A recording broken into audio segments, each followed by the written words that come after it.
single day, because of relentless bombings and deliberate starvation, an entire classroom of children is lost. Day after day, the numbers grow. Life-saving humanitarian aid is deliberately blocked, while lives are extinguished before the world's eyes and entire families are erased.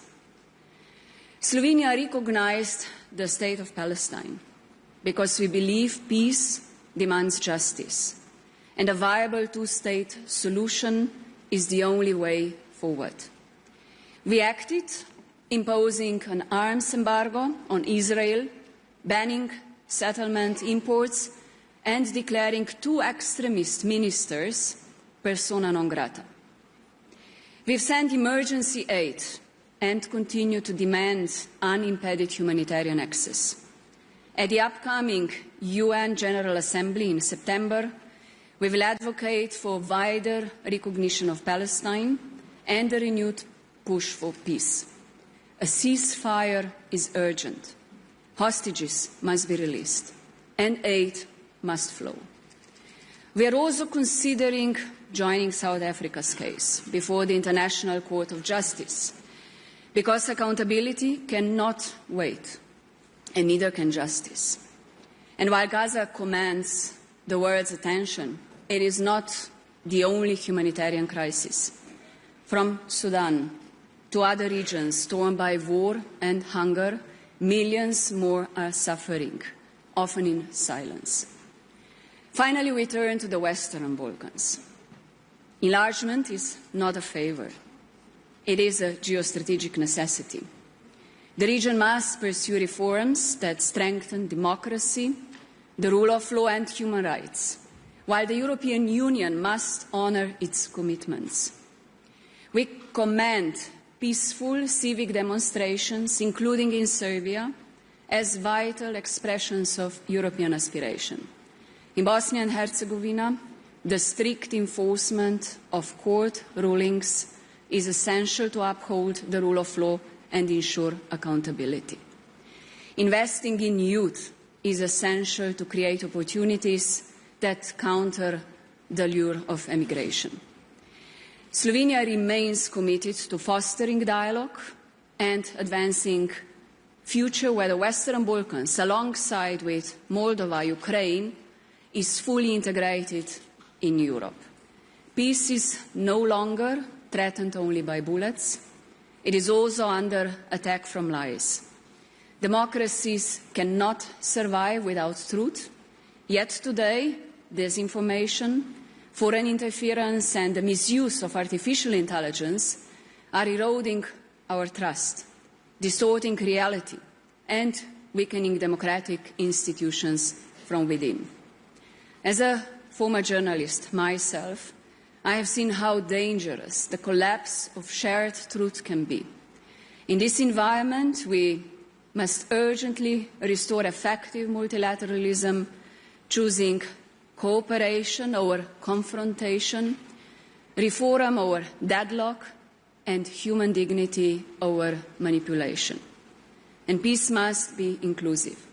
Women, so often the first to suffer in conflict, must also be the first to shape its resolution. Slovenia remains a committed champion of the women, peace and security agenda. So how do we, friends, resolve all these crises? First, we must unite Europe and our NATO allies behind a bold and principled global role. Second, we must restore effective multilateralism, a UN Security Council that acts decisively and not stalls. Third, we must uphold international law consistently without double standards. And fourth, we must choose truth over fear, justice over silence, and people over power. And as a foreign minister, I have seen the quiet strength of diplomacy, of building trust, seeking political solutions, and listening with intent.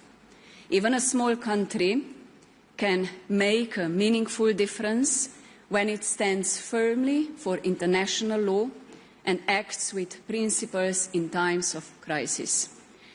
Today, over 120 armed conflicts are raging around the world, while Europe faces economic uncertainty with projected growth of just 1.1% in 2025 and 0.9% in the euro area. And this volatile global landscape, Europe must rise not just as an economic actor, but also as a force for principle.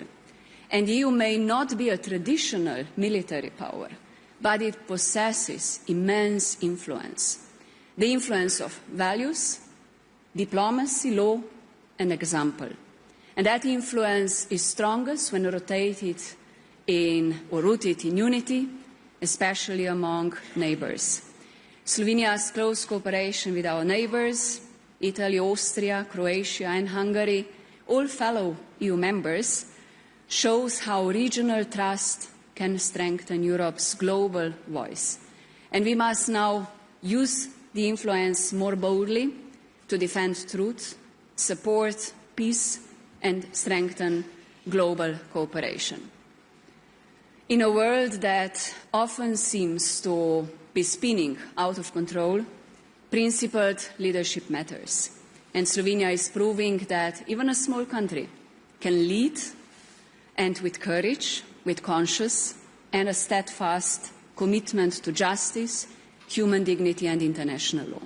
And we will continue to do so, and I invite you all today and tomorrow to embrace our brainstorming activism of the Bled Strategic Forum and take an active role in shaping solutions that can make a world a fairer and a safer place. Thank you so much for being here.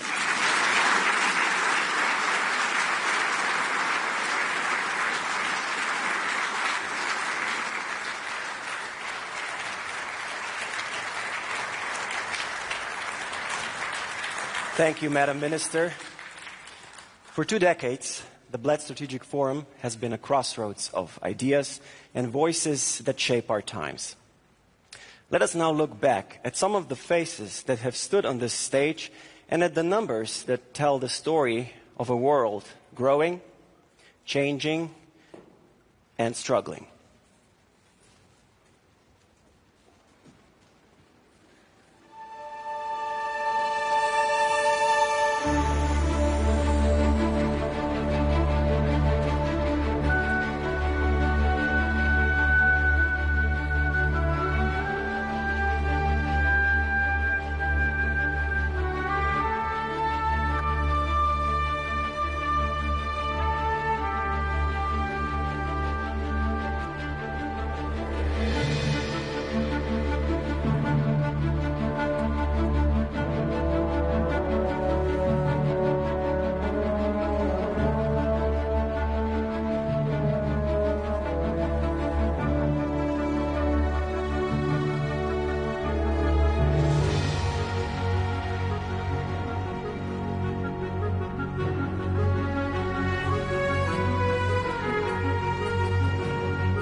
We've not started this war.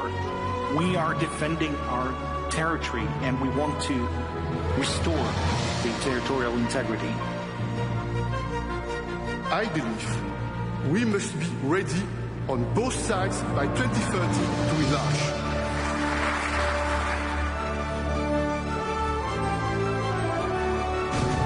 This forum has become a tradition, and it is also a testament to Slovenia's global leadership.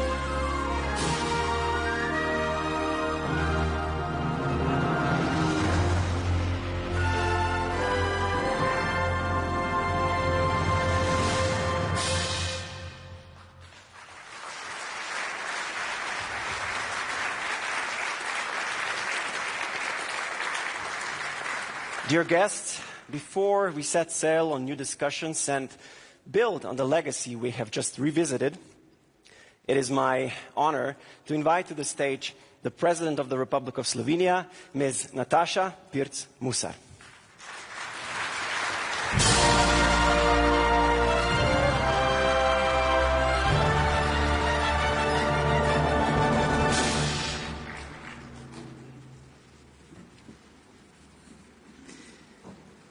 Dear Speaker of the National Assembly of the Republic of Slovenia, Urška Klakočar Zupančič, Prime Minister of the Republic of Slovenia, Dr. Robert Golob, Excellencies, distinguished guests, ladies and gentlemen, it is my distinct pleasure to welcome you to the 20th Bled Strategic Forum.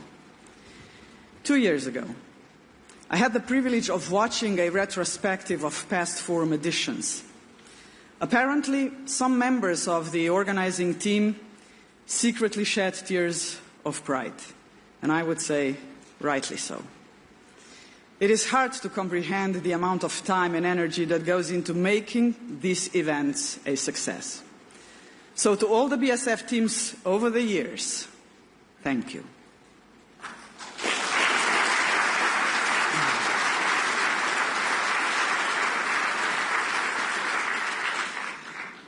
Much has changed in the last 2 decades. The glory days are over for our continent.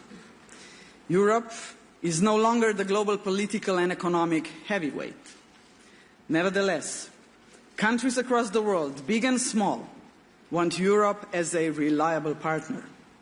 A strong Europe, they say, can be an ally of those unwilling to be dependent on or commanded by the great powers.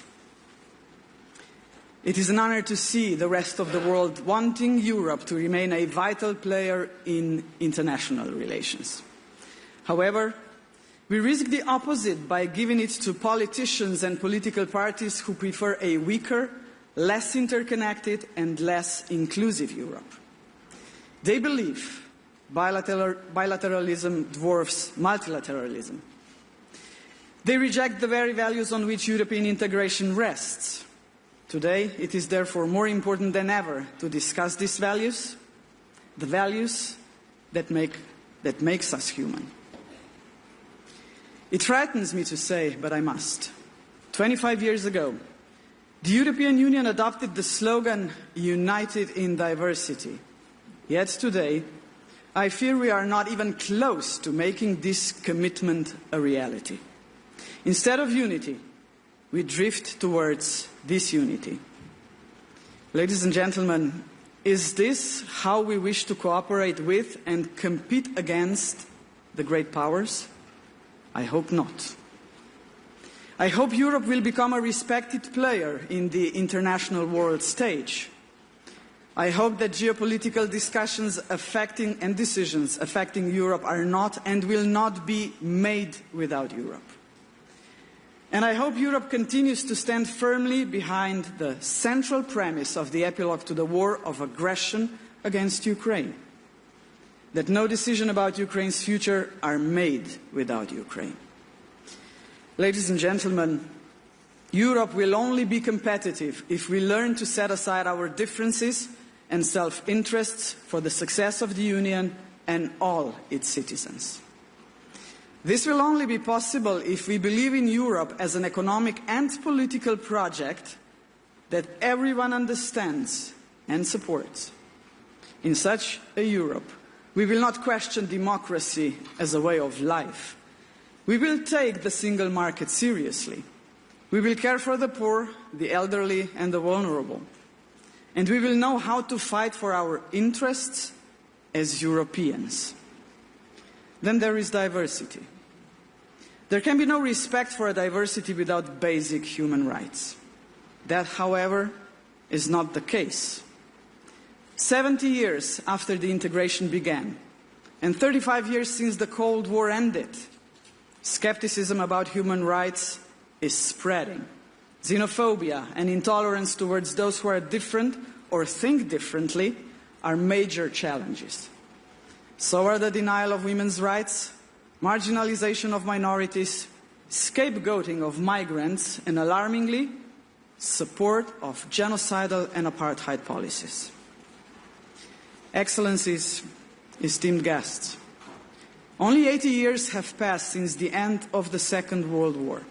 Only 80 years. And we already seem to have forgotten how vital human rights and dignity are for civilization and social progress.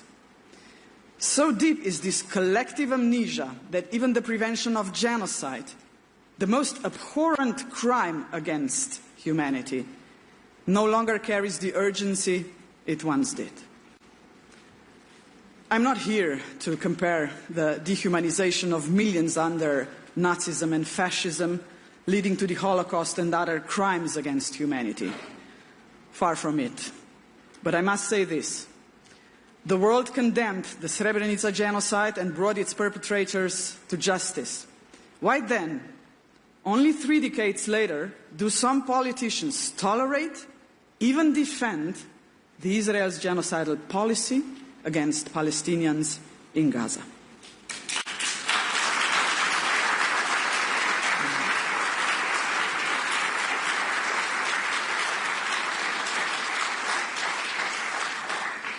The international community resoundingly condemned Hamas's terrorist attack in October 2023. How come?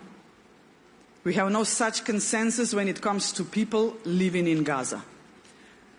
How can it be that there are still politicians, including in European Union member states, who tolerate that most people in Gaza have been displaced multiple times? That more than 90% of homes are damaged or destroyed? How can they accept acute shortages of food, water, fuel, medicine, and shelter? Or reports of Israel negotiating with South Sudan to transfer people from one war-torn land at risk of famine to another? Or the fact that humanitarian workers and doctors themselves are starving while trying to help those in need? How can they not be moved after the news hit the world that the Gaza City and surrounding areas are now, ladies and gentlemen, officially under famine? Distinguished guests, these are not rhetorical questions. As human beings, we must ensure that the Gaza Strip and the West Bank never fade from the political spotlight for several reasons. Firstly, because through our dealings with Gaza, we reveal who we are. Gaza has become a symbol of our attitude towards atrocities worldwide. If we cannot address Gaza, what legitimacy do we have to confront gross violations of human rights anywhere else? Secondly, because our handling of Gaza reflects our understanding of humanity.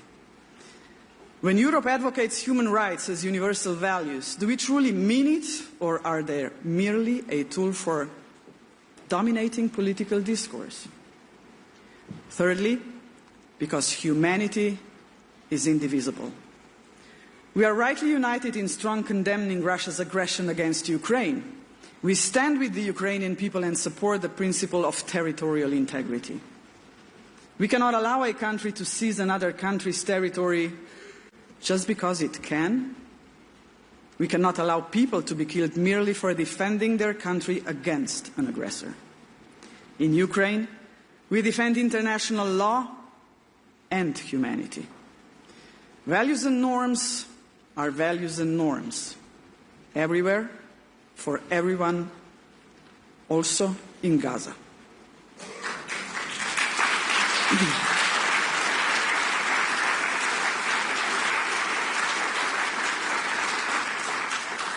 Fourthly, because Europe needs to show unity in defending humanity. The EU's ultimate response to Israel's actions in Gaza will show the world how our leaders see Europe's future. Whether democracy, unity, diversity and trust in international law remain at the center of the European integration. That being said, I find little cause for optimism. Attacks on democracy and fundamental freedoms are visible basically everywhere. Many of us grew up with leaders criticizing autocracies during the Cold War. Several of those regimes endure, and their practices are spreading regrettably, even in Europe. Freedom of thought, academic freedom, and investigative journalism once shaped democratic discourse. Not anymore. And this is wrong. This is historically wrong. Without freedom of thought, there can be no progress. Attempts to restrict free speech are always met with resistance. Those who suppress freedom of thought and critical thinking always end up on the scrap heap of history. With this in mind, I would like to express my support for the initiative to award the Nobel Peace Prize to Francesca Albanese, the UN Special Rapporteur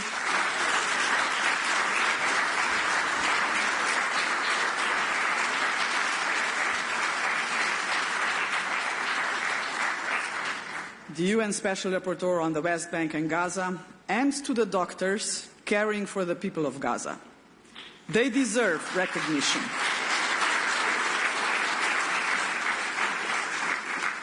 They deserve recognition for risking their lives to restore peace and uphold humanity. They embody what multilateralism for human rights also means: preventing individual politicians from acting with impunity.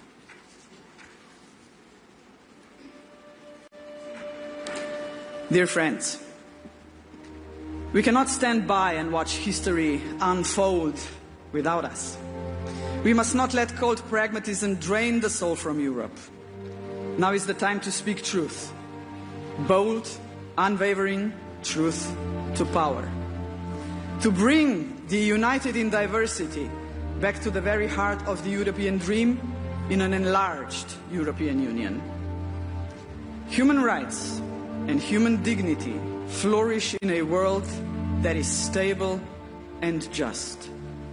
But it's in times of crisis and uncertainty that the true test begins. The test of our courage, our conviction, our willingness to stand firm and defend our values. Now is the time to raise our voices, not in whispers of compromise, but in a thunder of determination. Let us reject those who bend their values to the winds of profit and personal gain. Let us fight for a Europe that speaks out loudly through every multilateral forum against injustice and exclusion, against every crime against humanity, and for every silenced voice. Ladies and gentlemen, as leaders, we shape the future, a path towards democracy, prosperity, and peace, or a spiral into fear, crisis, and war. This is our moment to choose the side of history we will stand on. Billions, ladies and gentlemen, billions depend on our choice. We Slovenians believe in justice, and we have no doubt. We stand firmly and proudly on the side of humanity. Thank you.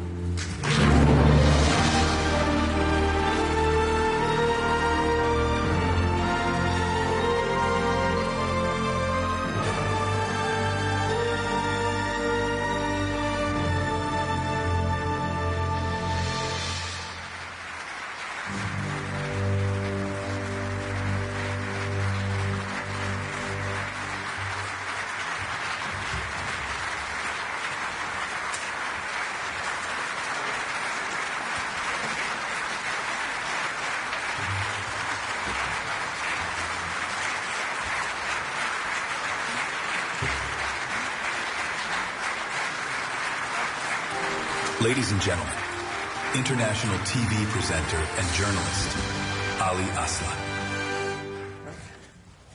Madam President, thank you so much again for your very powerful and moving speech. Let's give it up one more time for Madam President. Thank you so much.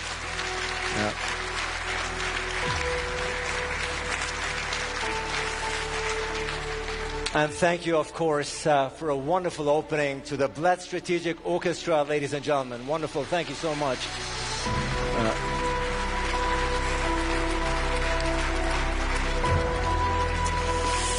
Excellencies, ladies and gentlemen, we are here for the 20th anniversary of the Bled Strategic Forum, and we are here to celebrate 2 decades of fostering dialogue and cooperation.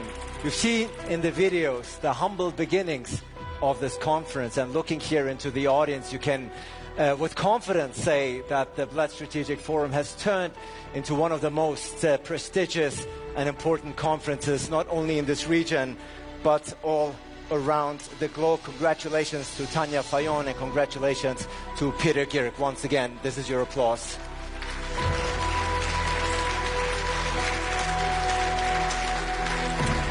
Now, I myself, I've been part of this forum. I've had the privilege of being part of this forum since 2018. You might have seen me up there on the memory video there.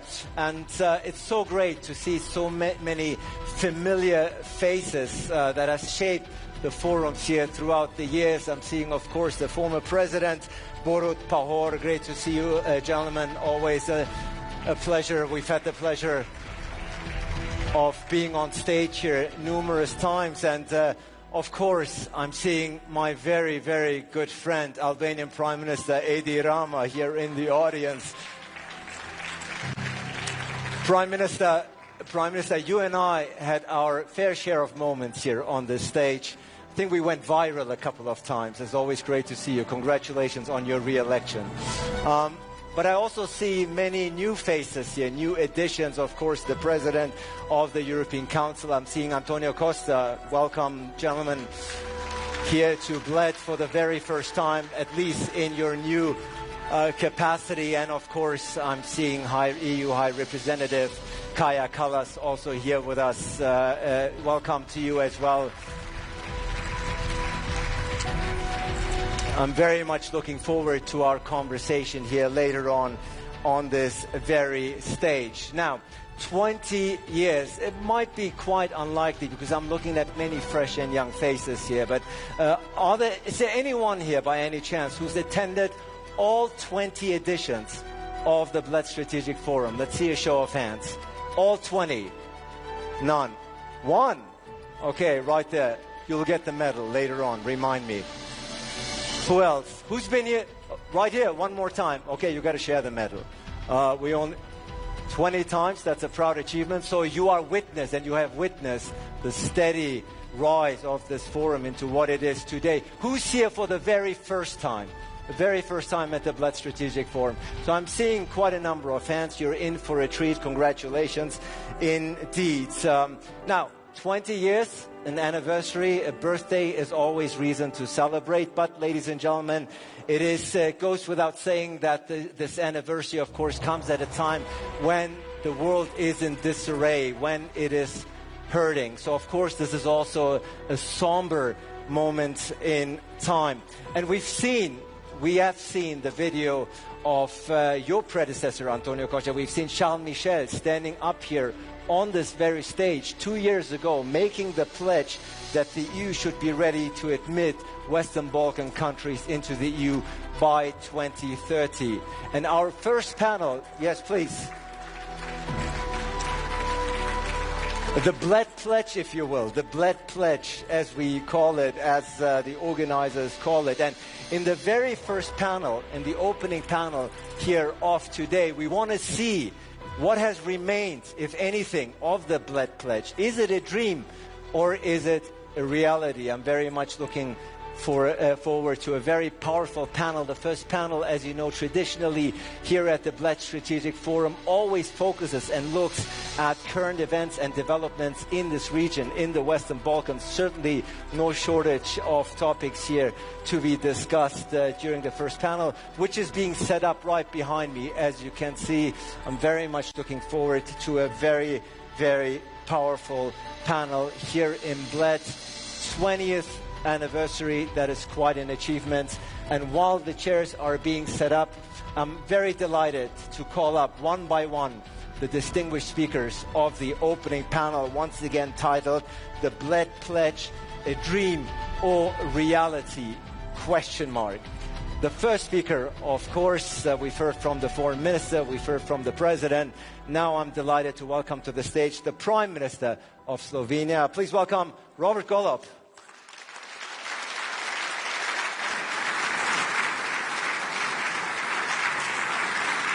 Always good to see you. And your names are right there projected on stage, so there shouldn't be any confusion. Also, delighted to welcome to the stage the European Commissioner for Enlargement, Marta Costa, ladies and gentlemen, is here.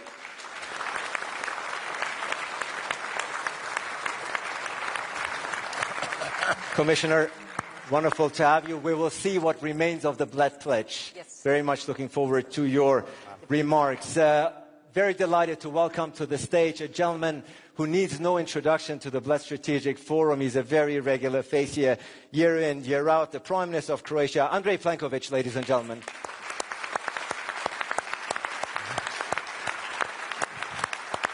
Prime Minister, good to see you.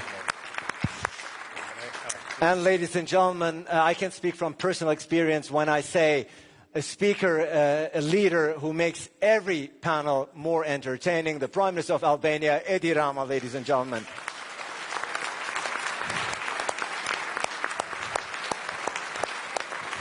So you are staying with me here? Stay with me here or not? No, not this year. Not this year, Edi Rama, for good reason, I believe. But I'm delighted to see you back. And last, but certainly not least, delighted to welcome to the stage the Prime Minister of Montenegro, Milojko Spajic, ladies and gentlemen.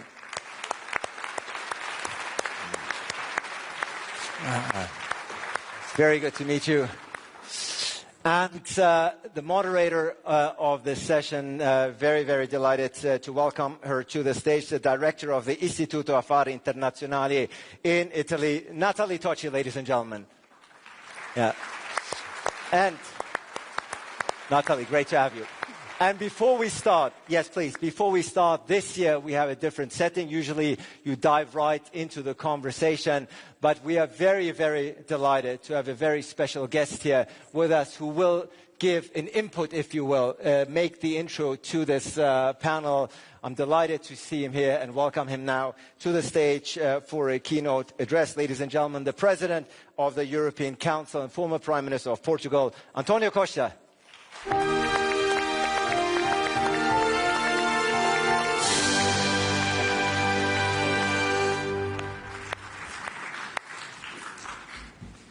Madam President, dear Robert, dear Eddie, Mr. Prime Minister, dear Andrej, Marta, let me begin by expressing my sincere thanks to our Slovenian hosts for their generous hospitality and for once again making Bled a place where Europe gathers not only to reflect, but to think strategically, challenge assumptions and shape the future. And congratulations for this 20th anniversary. At this critical moment, as the tectonic plates of global order continue to shift, allow me to speak frankly about three things. First, the main events that shaped this summer. Second, what the European Union stands for, and third, how the European Union can become stronger and safer in today's world. In what the European Union is concerned, this summer was defined by two important developments. The European Union-United States Framework Trade Agreement and renewed diplomatic efforts surrounding the war in Ukraine. I'm aware that the frustration felt by many Europeans who perceive the Union as having been too passive in shaping these developments. Let me address this directly. We certainly do not celebrate the return of tariffs or the limitations of an unbalanced trade framework. But we must be honest about the broader picture. In today's interconnected world, trade diplomacy and security inevitably influence each other. Trade is one dimension of our relationship with the United States. Security, especially during a war on our doorstep, is an existential concern. Escalating tensions with a key ally over tariffs while our eastern border is under threat would have been an imprudent risk. That is why, at this moment, we chose diplomacy over escalation. We gave space to dialogue, to choose restraint, because we are responsible. Stabilizing transatlantic relations and ensuring the United States' engagement in Ukraine's security has been a top priority. The European Union did not start a trade war, but yes, we refrain from retaliation, protect our own interest, the interest of European consumers by not taxing them with tariffs, the interest of business by providing predictability, and ensuring that our products and services are not at a disadvantage in relation to other exporters to the United States. That said, our partners, including the United States, must know that the European Union will always defend its sovereignty, its citizens, its companies, and its values. Diplomacy should never be mistaken for complacency. It is true that this moment proved once again that our powerful single market of 450 million consumers, our rules-based approach, are not sufficient. We must become more autonomous, more resilient, and more prepared to act, more sovereign.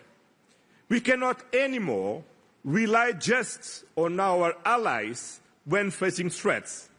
We must take greater responsibility for our own destiny. And that is why today I want to affirm one clear message on behalf of the European Union. We stand for a world where peace is protected, partnerships are genuine, and where the principles of the United Nations Charter are upheld not just in words, but in action. Europe does not retreat, Europe engages. First, Europe has stood firmly with Ukraine against Russia's war of aggression as the truly indispensable partner. Our support has helped Ukraine remain sovereign after more than 3 years of war. Together with our member states, the EU has mobilized over 170 billion, the largest contribution from any global donor supporting Ukraine's defense, economy, energy grid, and institutions. Our security is tied to Ukraine's resilience, but equally to the idea that power cannot trump law. We are also supporting Ukraine's reconstruction and its path to the European Union membership. This is not a political slogan. It is a strategic reality that we are shaping every day. Secondly, in the Middle East, we are witnessing a humanitarian catastrophe in Gaza that shocks the conscience of the world. The scale of civilian suffering, especially among children, is appalling and unacceptable. As the resolution presented by Slovenia in the United Nations Security Council stated, the use of starvation as a weapon of war is prohibited under international humanitarian law. Regrettably, while supported by 14 out of 15 Council members, this resolution was blocked by the United States. The European Union has consistently condemned the Hamas terrorist attacks of October the 7th and continues to call for the unconditional release of all hostages.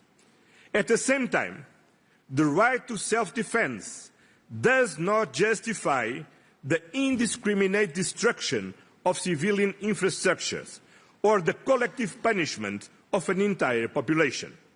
We must be unequivocal. International humanitarian law applies to all parties. We are deeply concerned by actions that threaten the viability of a future Palestinian state, particularly the expansion of settlements in the West Bank and the ongoing displacement in Gaza. These developments risk undermining peace and destabilizing the broader region, and for sure our friends from Egypt and Jordan can explain here very clearly. We therefore call for an immediate and sustained ceasefire, an unhindered humanitarian access, a halt of illegal settlement activity, and a renewed international commitment to a two-state solution. The European Union remains the leading donor of humanitarian aid to Palestinian people. European funding has kept hospitals, schools and institutions running, providing more than 450 million since the start of this war. We are actively supporting diplomatic efforts, and Palestinians' representatives must obviously be allowed to participate in international fora, including or especially the United Nations General Assembly and the upcoming conference on the conflict. The Palestinian people deserve peace, dignity and statehood, and that this is also the most sustainable path to the security for the Israeli people. We believe both are possible, but only if we act together, engaging more actively with our partners in the region and speaking with one strong European voice. And let me be clear, unanimity in the common foreign and security policy is not a right to veto, but on the contrary, the special responsibility for each member state to build compromises in the spirit of loyal cooperation. Thirdly, geopolitical naivety is over. That is why we are massively increasing our defence investments to reinforce our own security, strengthen our industries and create jobs across Europe. This will also enhance our credibility and influence on the global stage. Peace without defence is an illusion. Soft power alone is not enough in a world where hard power too often prevails. In the meantime, contrary to the worst predictions, we have succeeded in keeping the United States engaged in NATO and committed with Europe's eastern security. Diplomacy still works, and the transatlantic bond holds. The United States accounts for 20% of our exports and 13% of our imports. But the remaining 80% of the global economy also matters, and Europe must engage with it more actively. That is why we are building stronger trade and industrial partnerships across the globe. We are advancing deals with Mercosur, Mexico, India, Indonesia, Philippines and Thailand, not just to boost trade, but to increase predictability and resilience. Diversification makes our supply chains more secure and reduce strategic dependencies, especially in critical raw materials. Our updated global gateway strategy is expanding our cooperation across Central Asia, the South Caucasus, Latin America and Africa. It is a trade and investment agenda based on sustainability, digital innovation, labour rights and climate alignment. Because trade deals, not tariffs, deliver real benefits for countries, companies and citizens. Europe remains a reference point, not through coercion, but through example. For decades, the European Union has helped lift millions out of poverty and has stood for development, democracy and peace. Our soft power is not naive, it's necessary. In the fragmented world, our contribution is needed more than ever. And finally, let me conclude by addressing our own future. The European Union is not a closed club. We are a community of values and a project of peace and prosperity. And that project is not yet complete. The accession path of the Western Balkans, Moldova and Ukraine are not just promises. They are priorities. These countries are at the heart of Europe and they are part of Europe's future. In the coming years, we must prepare the Union for enlargement through reforms, budget adjustments and strengthened governance. Enlargement will not be easy, but it will be worth it. It is the best investment we can make to reconcile nations and histories and to build a more united continent. We will continue to work with all accession partners and take advantage of its positive momentum on enlargement. The European Union's growth plan for the Western Balkans is a potential game changer, offering financial support and incentives for reforms, regional cooperation and economic integration. We must not lose this momentum. All leaders must do their part. All parties must take responsibility, because this is not about geography.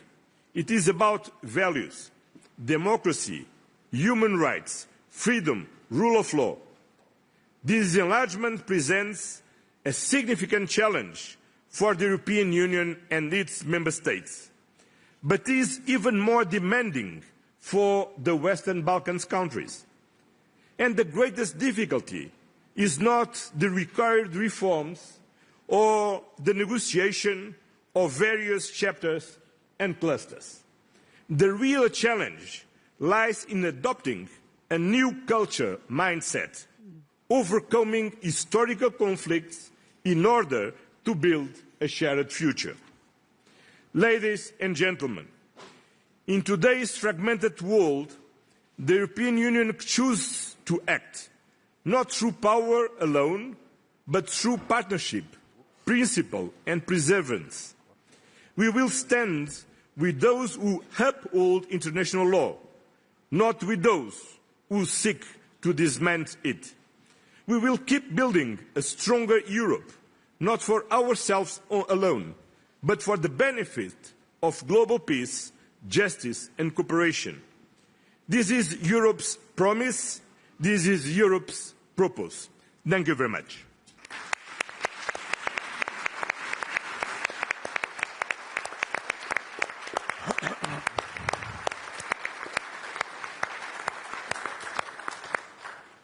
Well, thank you very much, President Costa, for those important words, and good afternoon to you all. Back to school, back to Bled. Here we are, another year, and here we are to discuss, once again, an extremely important topic. Enlargement, the Bled Pledge. Where are we on that Bled Pledge a couple of years since it was announced?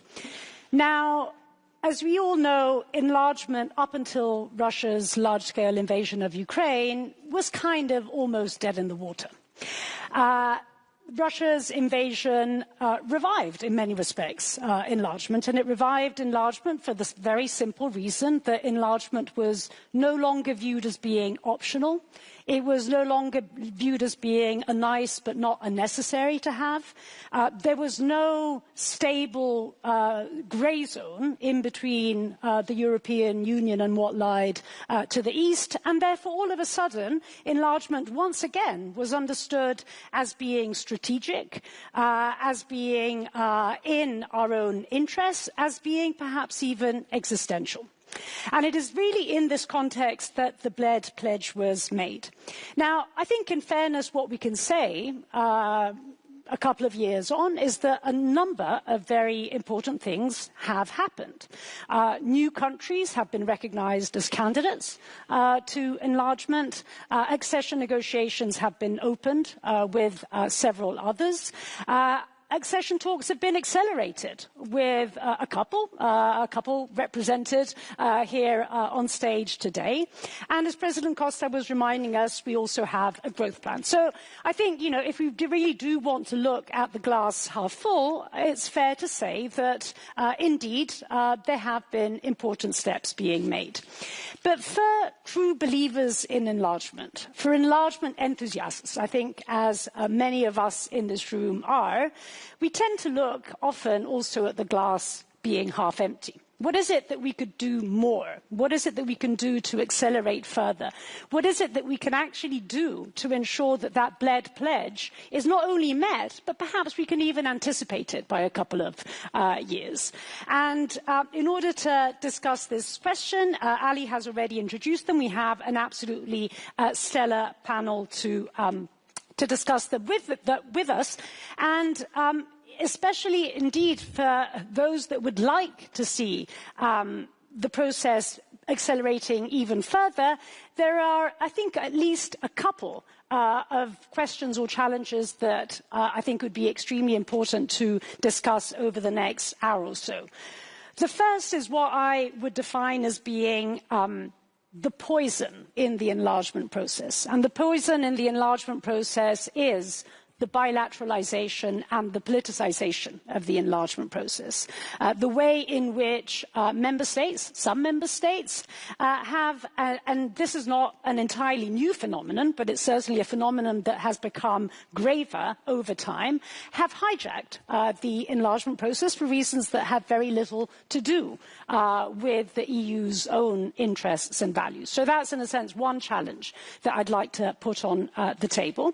And then, of course, there is another broader challenge, which is the fact that, particularly I think if we think back, a year ago, many of us thought and really believed that with this new political institutional cycle that began, enlargement would be the priority.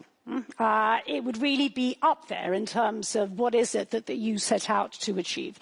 And whereas, of course, it is a priority, the last year has inevitably perhaps seen a number of other important issues on the table. Defence, obviously, being one, the broader question of competitiveness, as President Costa was reminding us, obviously the trade issue and the tariff war with the United States. And so here we are in a situation in which glass half full, a lot has been achieved. Glass half empty, a lot more can and should be achieved. And so perhaps to kick us off with the discussion, Commissioner Costa, let me begin with you. You're also obviously a real believer in enlargement, and not only are you a believer in enlargement, but you're putting a hell of a lot of energy into actually making the Bled Pledge a reality. So let me perhaps begin by asking you, what is it that you can actually do, or we can actually collectively do, to make sure that enlargement is actually bumped up that list of priorities facing the European Union? Yes, indeed. I see the enlargement process as much more than making our European Union bigger in the number of square kilometers or in the number of people. For me, enlargement today is really what we have heard from the Slovenian president before. It is also a kind of unification of Europe, which we haven't had before in our history. And what can we do? You know, it will be soon that I will be 1 year commissioner, and 2 or 3 more very much important points. First, the red line, what I see in my work, also working with the candidate countries, is the importance of leadership. It cannot be, the accession process cannot be successful if it's not led by the leaders, like we have Milojko and Edi today, who first believe themselves that the best for their country is the EU membership. They live this, they show this. And of course, for this we need leaders who are able to put reforms over day-to-day businesses, who know how to resolve the bilateral issues. You've been speaking about this, Antonio also. And third, who also understand, I call this the soft point, that it's their task to bring the people of their country to this so-called soft point when everybody will understand, indeed, it is moving and we are doing it and we are making it. The accession process is not only about what we do in Brussels or what the leaders do. It is about how public is supporting it, the parliament is supporting it, and civil society. First point. The second point is there are no shortcuts. You've been speaking about the pledge of Mr. Borrell. He was speaking about that 2 sides should be ready in 2030. The candidate countries, but also we. But in order that we will be able to accept the new member states, they have to deliver. So no shortcuts, meaning the rule of law, human rights, anti-corruption, free media are non-negotiable. So all this has to be fulfilled. The third important thing I would name is the geopolitics has changed. We are now confronted with the fact that they are, I call them, external disruptive forces who would like to see us fail. If I very simplify, in the past it has been, if a candidate country has fulfilled the criteria, it could enter. Now we have external forces who would like to see us, Europe, fail, and candidates too.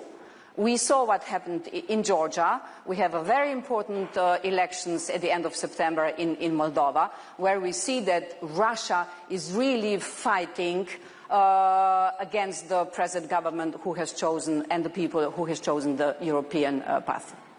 Thank you so much, Marta, for this. And indeed, let me now turn to the candidate countries. And as I was hinting at earlier, both Albania and Montenegro, in fact, do represent, I think at this point in time, really the front runners in this process. And I think, really the countries that if we are to meet the Bled pledge and do better, they are the ones that seem to be really quite well on the way. So, Eddie, perhaps let me begin with you and perhaps turn to you, paraphrasing what Marta was saying. What is it that you are doing to actually put reforms above the day-to-day politics? And, what is it that you can tell us today to persuade us that Albania actually is on track, not for 2030, but as you yourself said, for 2027?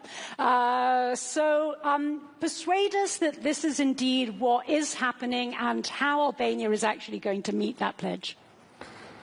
Thank you. And first of all, it's really very nice to be here in the 20th anniversary of this forum, although I have not followed the whole 20. And I want to make very quick remarks, 2 remarks.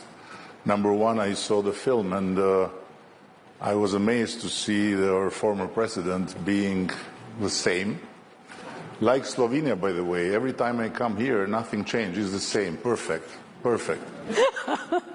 And the second remark is, I don't know for what reason, maybe it's strategic, but the chairs become tinier and tinier and tinier.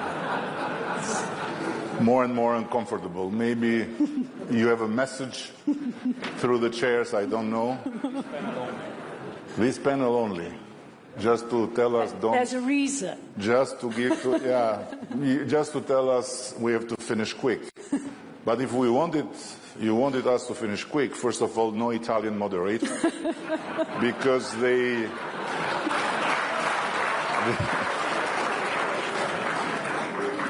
become the main player. And second, no Balkan people, you know, and no candidates, which are even more frustrating.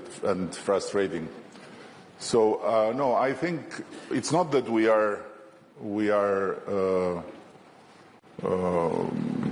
saying that we are ready for 2027, but it's that thanks to a Slovenian record breaker in swimming, we have a very clear objective put on our table by the Commission, challenging us to deliver on all benchmarks and on all criteria, and to end the negotiations until 2027. And then, of course, it will be the member states, and it's another part of the process. So what we are doing is exactly that. We are pushing and pushing and pushing and not asking questions, because the best thing to do with the European Union is to be free when you talk in Bled, but to say yes, yes, yes, yes every time they say to you, you have to do this, you have to do this. Not negotiations. So if you mix Bled with Brussels, then you are F. So if you don't want to be effed, you have to do in Bled the sharing of the vision and different opinions and everything you want to express, and then go to Brussels and simply be a very, very diligent student. But this being said, I want to say that there is no rush, because I believe that the most important part, for us at least, Albania, Montenegro is a big country, I'm talking about Albania, it's to use the process of the accession as a process of state building, because Europe is a bless for a country like us, because it's the only place where you can get the knowledge of how to build institutions.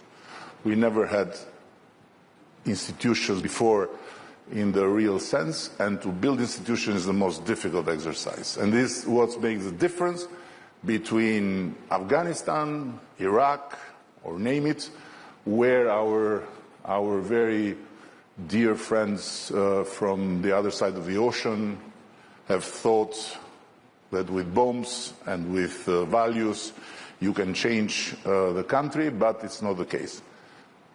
What we have in Europe, although we got out of a history that was similar, very similar, Iraq, Afghanistan, whatever, in terms of lack of freedom, in terms of all brutalities, is the know-how of institution buildings. And so for this, I tell to everyone back home, we have to be diligent and to do the work.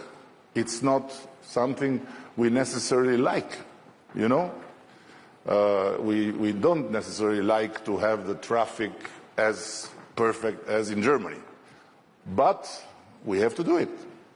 And Europe is here to learn us, to teach us how to have traffic lights and how to have good circulation within the institutional life. It's something amazing, and we are progressing.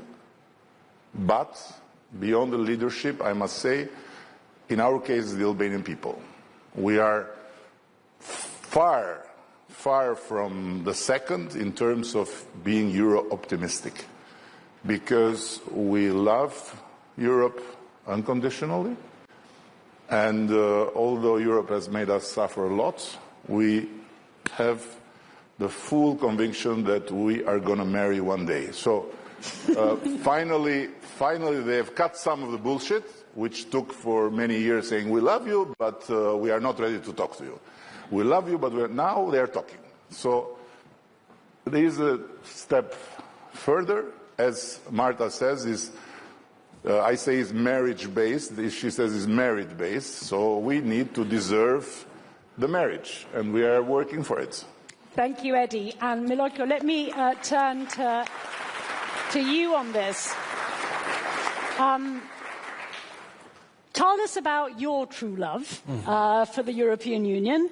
Tell us about what you are doing to persuade this at times rather difficult entity, animal, to indeed engage in marriage. And tell us what you're doing on, again, coming back to Marta's point, on putting reforms above the domestic fray of politics, and perhaps above all, what more could you do?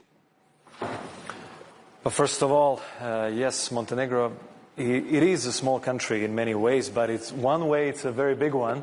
And I thank Eddie for mentioning that, because I think Montenegro is the most ethnically diversified country in Europe, by far. We don't have ethnic majority. The only country in Europe that doesn't have ethnic majority. So everything has to be built by the compromise. And by the inclusive approach that includes everybody.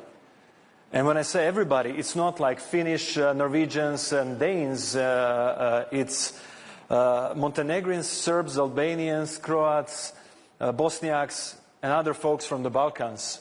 The usual suspects that created instability for decades before, etc., etc. So you can imagine the amount of challenge that we are facing, obviously, in Montenegro, but winning this quote-unquote war in Montenegro, it's a small EU in a nutshell. It's a small Balkans in a nutshell. If we do this by values, and the way we are going to build a consensus is around European Union, obviously, accession, that's number one. Number two, it's about the economy. And number three is about the rule of law, treating everybody fairly and squarely, regardless of their ethnic background. And, this is what is really important, and I think we managed to do it to the big extent, obviously.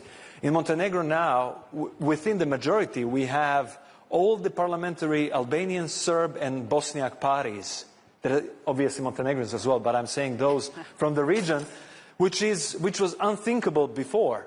Now we have them all in the government, in the majority, deciding together. And we just had only the Germans to be an EU... and Italians. A German minority there.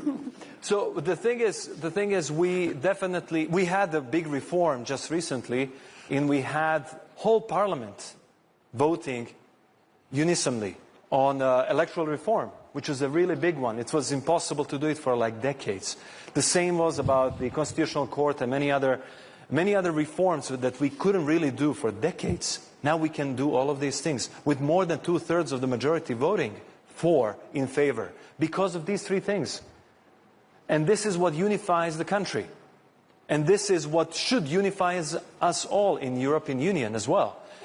I lived more than a decade in Asia, in Singapore, Japan, China. I've been to India many times. I've been to Indonesia many times. And yes, Montenegro is ethnically diverse, but looking from that perspective, all of our differences, they are ridiculous.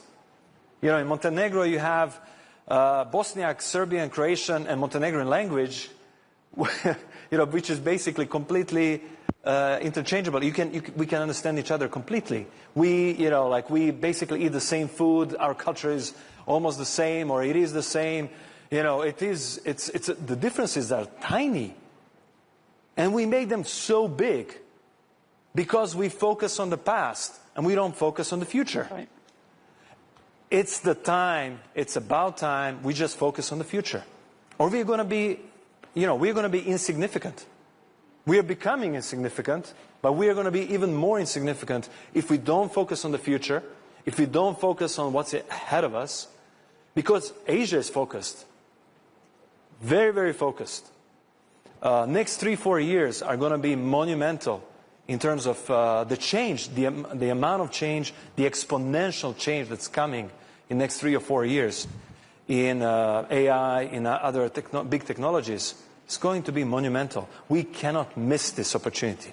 So, yes, Europe is unified in our diversity. Great. Now let's move on and let's focus on the future. And we have to focus on some of the things that very smart people like Mario Draghi already made it for us. Let's remove the internal barriers. We're talking about, tariff barriers with the US.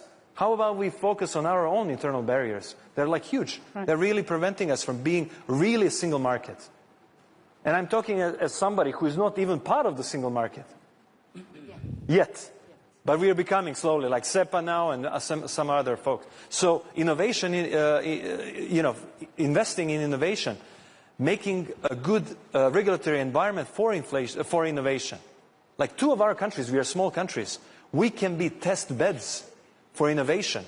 Together with the European Commission, we can sit down and say, hey, if it works out in Albania, if it works out in Montenegro, let's scale it up and let's become a European standard. These are the things, and actually that's good because 2 of our countries, we don't have vested interests of big industry folks. We can easily move ahead in terms of innovation, in terms of like regulatory change.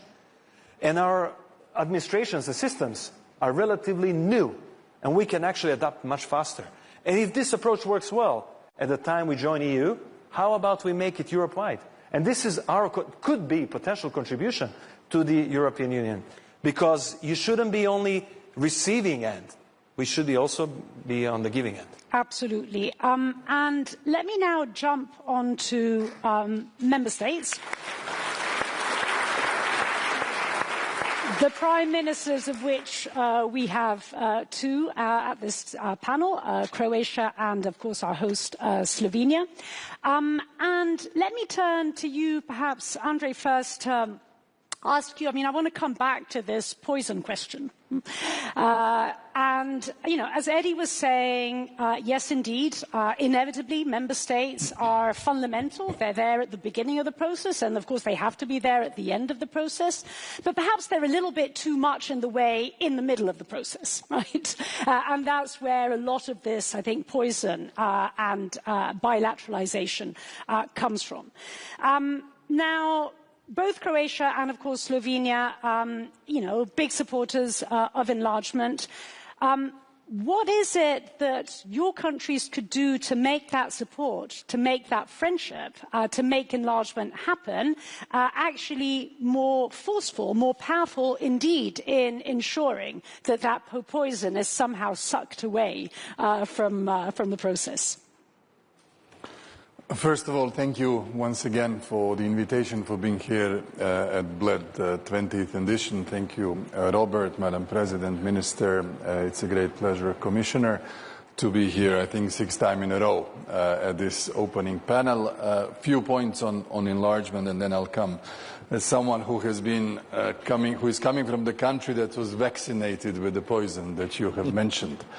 My first point, enlargement has really gone through a revival since Russia's aggression against Ukraine. I think we need to take that truly into account. This is my most important point today for all of us. Second, Juncker said in 2014, no enlargement. Ursula didn't have time in the first mandate. This time, your mission letter looks more optimistic. In last 18 years, only Croatia joined. These are the facts which are sort of sobering in terms of the topic and the priority of the enlargement. Is it really a priority among the European Council members? I'm not so sure. We had a first debate on the European Council level conclusions when I just joined, which was a long time ago, 8 years ago, after I don't know how many years, which means that the heads of the European Union in terms of political leadership were not dealing adequately with the issue. We jointly revived it as of 2018, which is very good. Now it's a common practice to meet the leaders of the Western Balkans region, which was void from 2003 till 2018. These are the facts. But the main point about the enlargement is, of course, the preparation of the candidate countries, the political momentum, that the critical mass of support exists, but the real issue is the decision-making process and the budget. These are the two unspoken critical elements, whether the big countries will allow more smaller states with very modest contribution to the EU budget being allowed to decide when they believe that someone else should have an upper hand, because we all know that the 10 richest member states are financing 80% of the budget. These are the facts. It takes a while until people realize how things really happen, but that's how they happen. And that's why I think the candidate countries should really take a good look at what Germany and France are saying about the decision-making process. These are the consequences of the top jobs game back in 2019. I think it has the biggest and the deepest consequence to the decision-making process of the EU. And I see that not many people are understanding this, but this is the gist of the problem. When it comes to the bilateral issues, well, I'm in Slovenia, I'll be very polite, let's say history is history, but putting bilateral issues into the accession process is not very healthy for the accession process. I will just say that we have a current situation with North Macedonia, which is very visible. For those of you who are younger, North Macedonia was more advanced than Croatia when we had the Zagreb summit in 2000. They initialed the association, the stabilization and association agreement on the 24th of November 2000. I was there, so I remember that. And it's been 25 years. They haven't started properly the accession process, and we've been a member for more than 12 years. So a lot of things are ethically unacceptable, but they happen. And I think we should find a common strategy how to avoid this. I think there is a lot of maturity among most of the member states to not to do that, especially the whole QMB concept is being introduced, whether it's for enlargement, whether it's for foreign policy. And then again, you look at the smaller countries.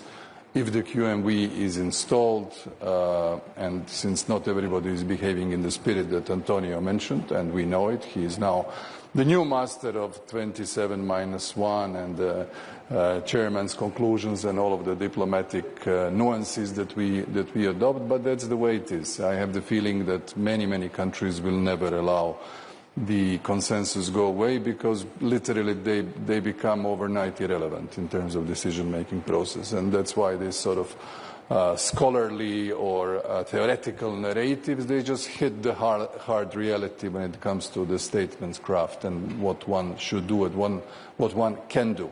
So I think we should continue with the healthy and impulses that Marta is saying, and help our friends to do the reforms. Unless both conditions are met, that the criteria are really fulfilled and the political momentum is created, there will be no enlargement. Very clear. We know it, and avoid all the poisonous elements as much as possible. If we behave in a poisonous manner, some countries will never join the European Union, and we are not behaving like that, on the record. Absolutely.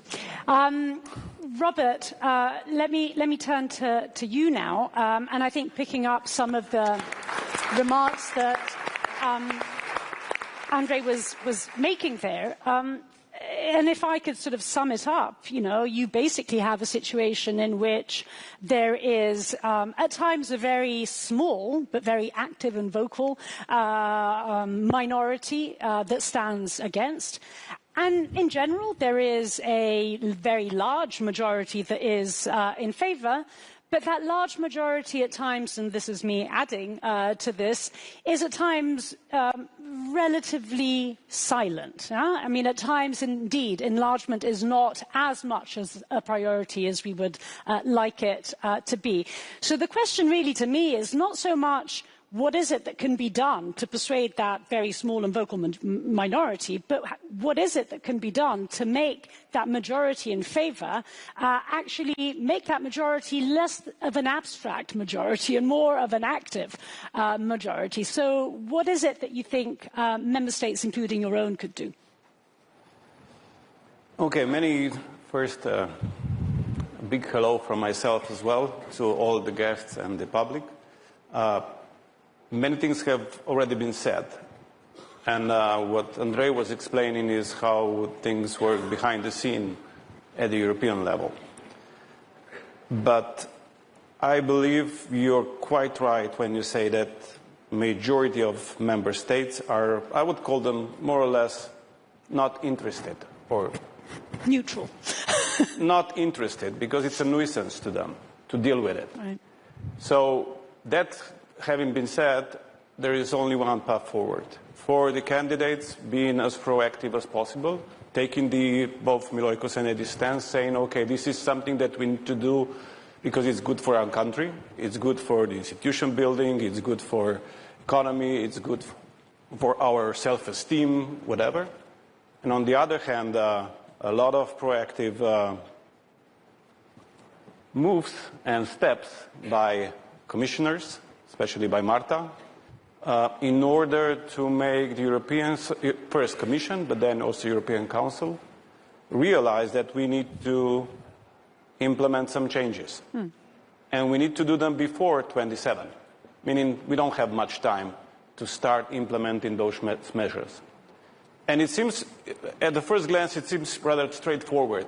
As what Marta was saying, or maybe Andrei, I'm not remember, okay, there is a political decision at the beginning, and there is obviously a political decision at the end of the negotiations, but in between it should be a meritocracy ruling and the technical process. It doesn't work that way right now.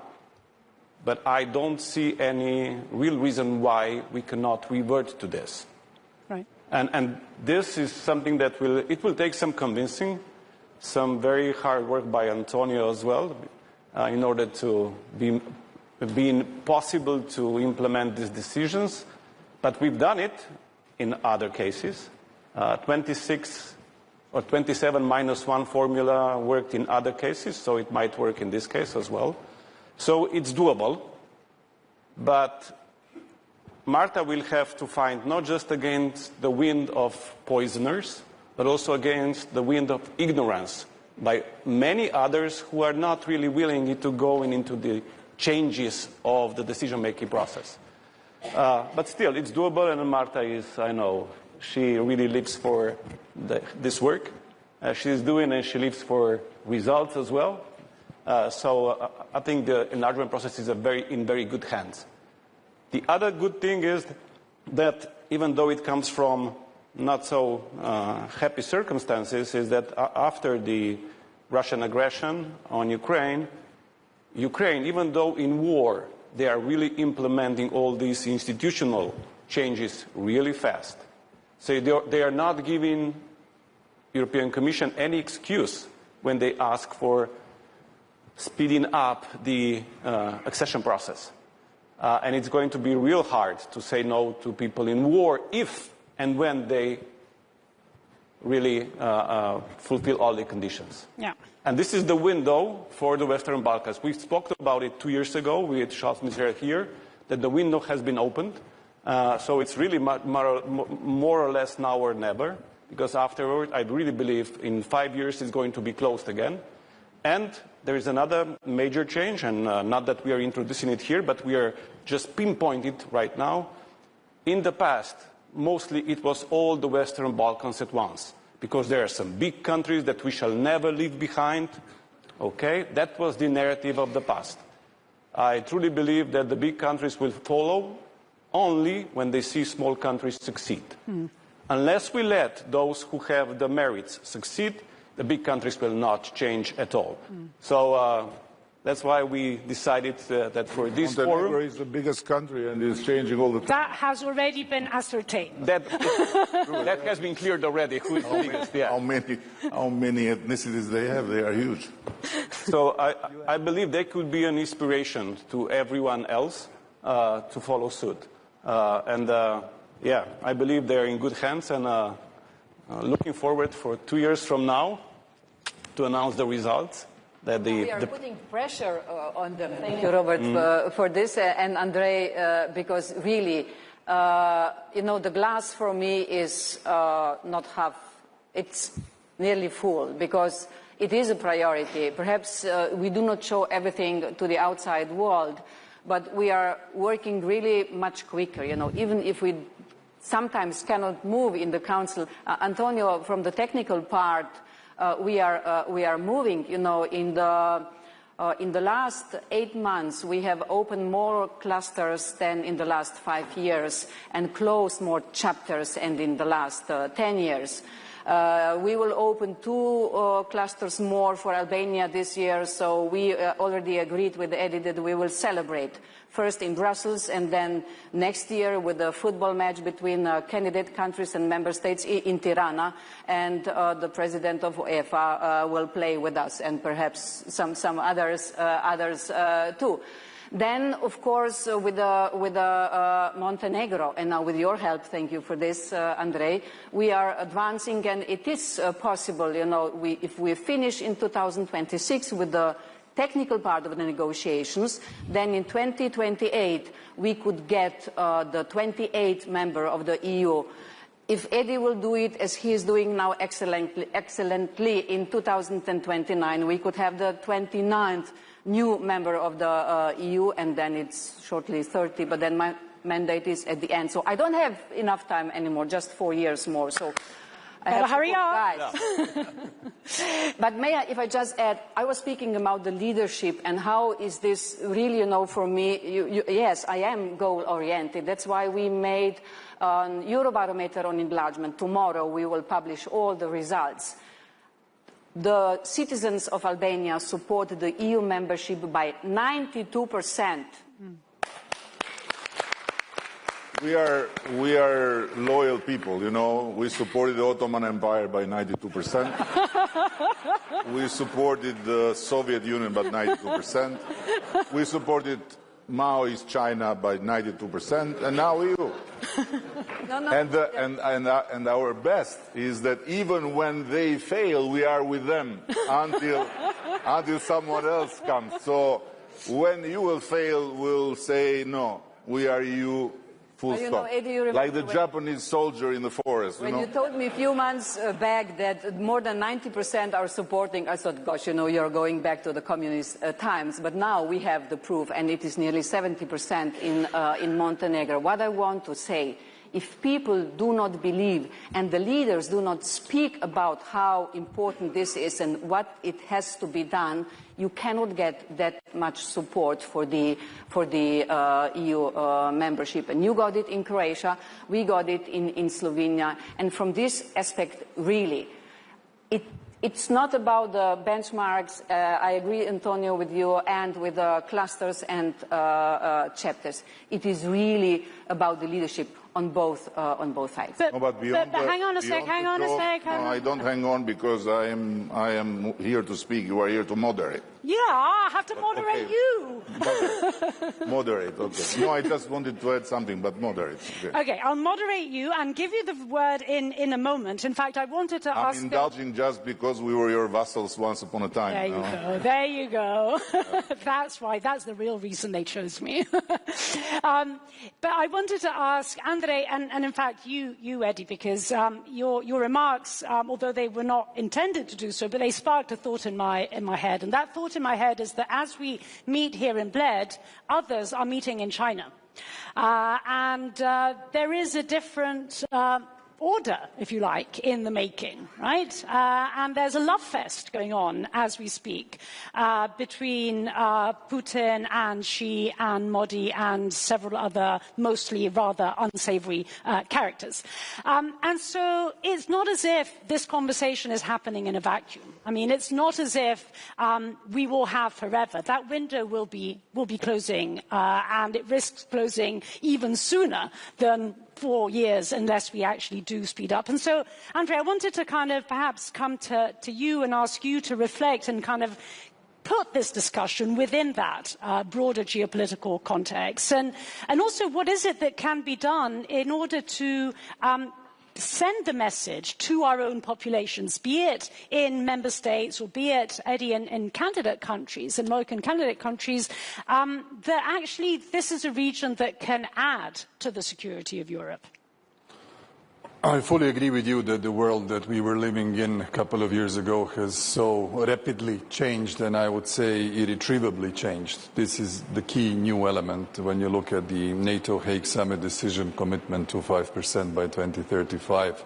Would have been unthought of a couple of years ago because everything was settled. We were sort of gliding towards the welfare state, and then there was a wake-up call in 2013-14, and then 2022 with Putin basically showing his cards and even showing them again after Alaska and after Washington. I think we need to be realistic. The attacks are going on Ukraine, and nothing has moved an inch towards some sort of concept of pursuing peace, so as to be very precise.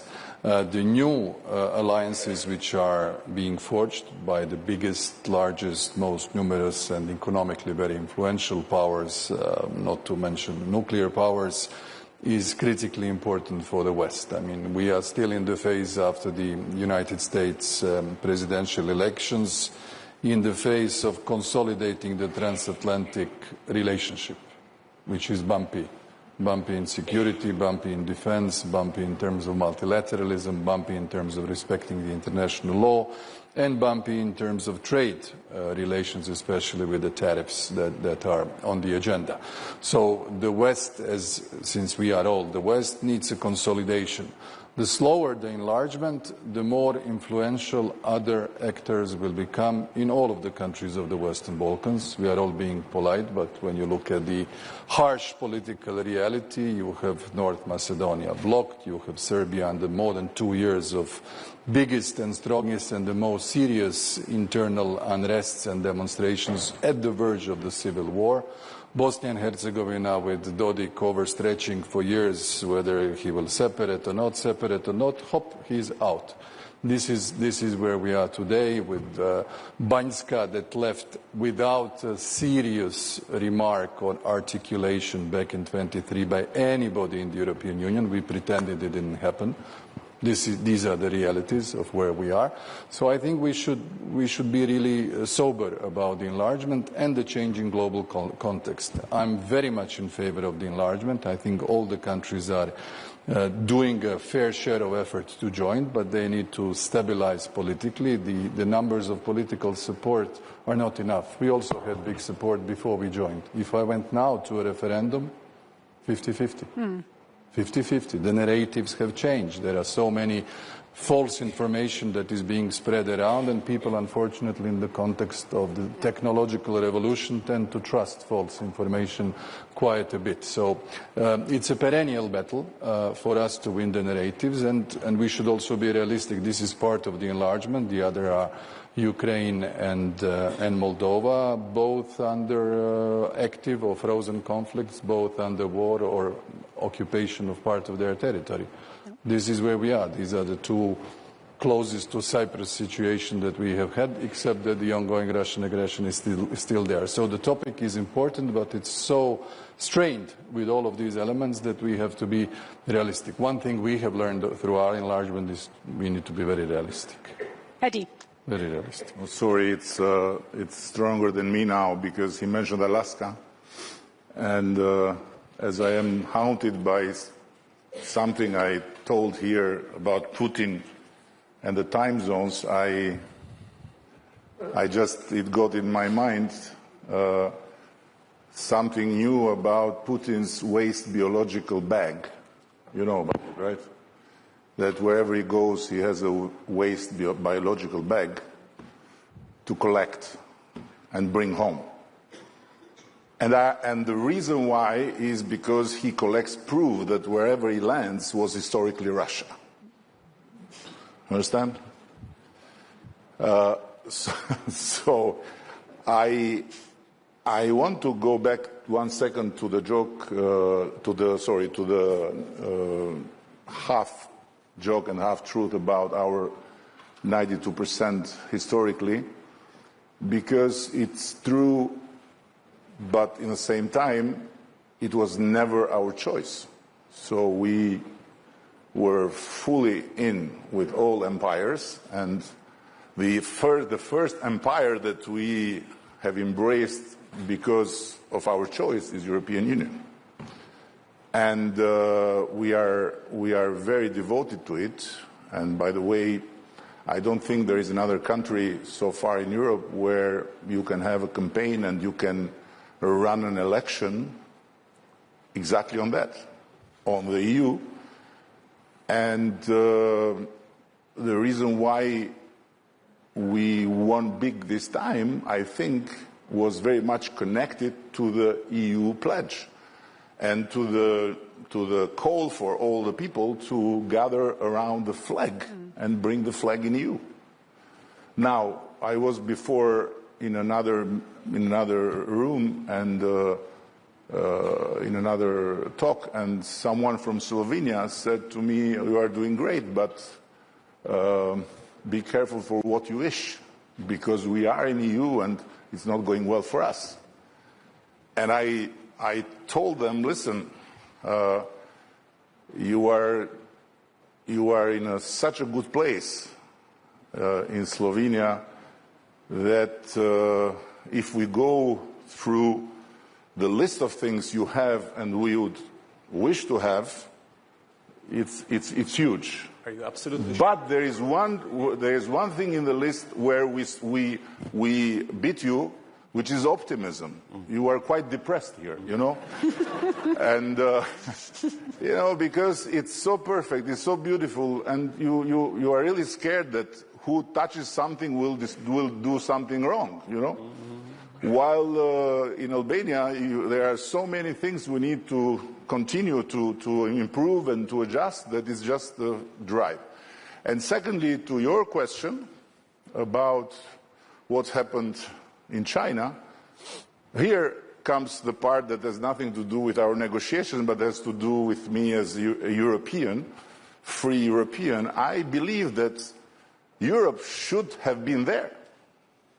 So I believe that Europe should be everywhere where the world meets. And Europe should give up on Europe. It's not just Europe, it was the whole collective West until a while, since the change happened in America, but should give up on trying to impose to the others its own way of living. What we need to do is to protect our way of living from the others, but not to select friends and to select whomever we want to talk with based on their ways of living. So it's because yes, and by the way, I represent a country that fully stands with Ukraine, and the only country, I believe, in Europe that since the fall of the Berlin Wall never had a visit to Russia or never had a guest from Russia. So nobody can say that I have any kind of confusion in my mind, but I believe that Europe should not wait from the other side of the ocean what's next with the peace plan. Europe is first and foremost peace, is culture of peace, is peace and culture. So, of course, we have to defend ourselves. Of course, we have to improve our defense. Of course, we should not rely on others. But how comes that we don't have yet a plan? And what we wait? You know, we wait for what? For the next move. So, Viktor Orban, you know, is a very controversial figure, good friend. I appreciate a lot Antonio. I appreciate a lot Victor. I appreciate a lot of this gentleman here. And I don't base my appreciation on how much I agree or don't agree with someone, but how deep the conversation goes. And when he mentioned ceasefire some time ago, he was treated like a pest. He was treated like you know, like the waste biological bag, you know. And when suddenly someone else on the other side of the ocean mentions ceasefire, suddenly Europe discovers that there is also ceasefire. But it's too late. It's too late. Nobody is going to fall for it. Now what we are waiting? We are waiting that someone else finds something else, and then we find ourselves in front of a fait accompli, and we become isolated even more from others. And to conclude, a very dear friend of all of us, I believe, from another country out of Europe, in the Middle East, asked me, have you counted how many friends you had before the war and how many you have since the war? And this is a question that we have to make, because we don't have any reason to not be proactive with all the forces that are out there, and to not have our own, like Antonio said very rightly so, our own deals, our own communication. And when it comes to the enlargement, it's not, it's not really what enlargement it is to get Montenegro in. Even if Albania gets Montenegro in, it's not enlarged. It's practically from very small to too small. So what enlargement is to get Albania in? What enlargement? What enlargement? We both are like, I don't know. Our houses. So... get on with it. So the message. But if EU enlarges with us, it gets stronger. It gets more compact. Why? Because it doesn't leave a part of the body open for viruses, for microbes, for assaults, for infections, and so on. Exactly. And this is the point. So if tomorrow things go in a different direction, this will be a wound open in the middle of Europe. While if we are in, we are simply,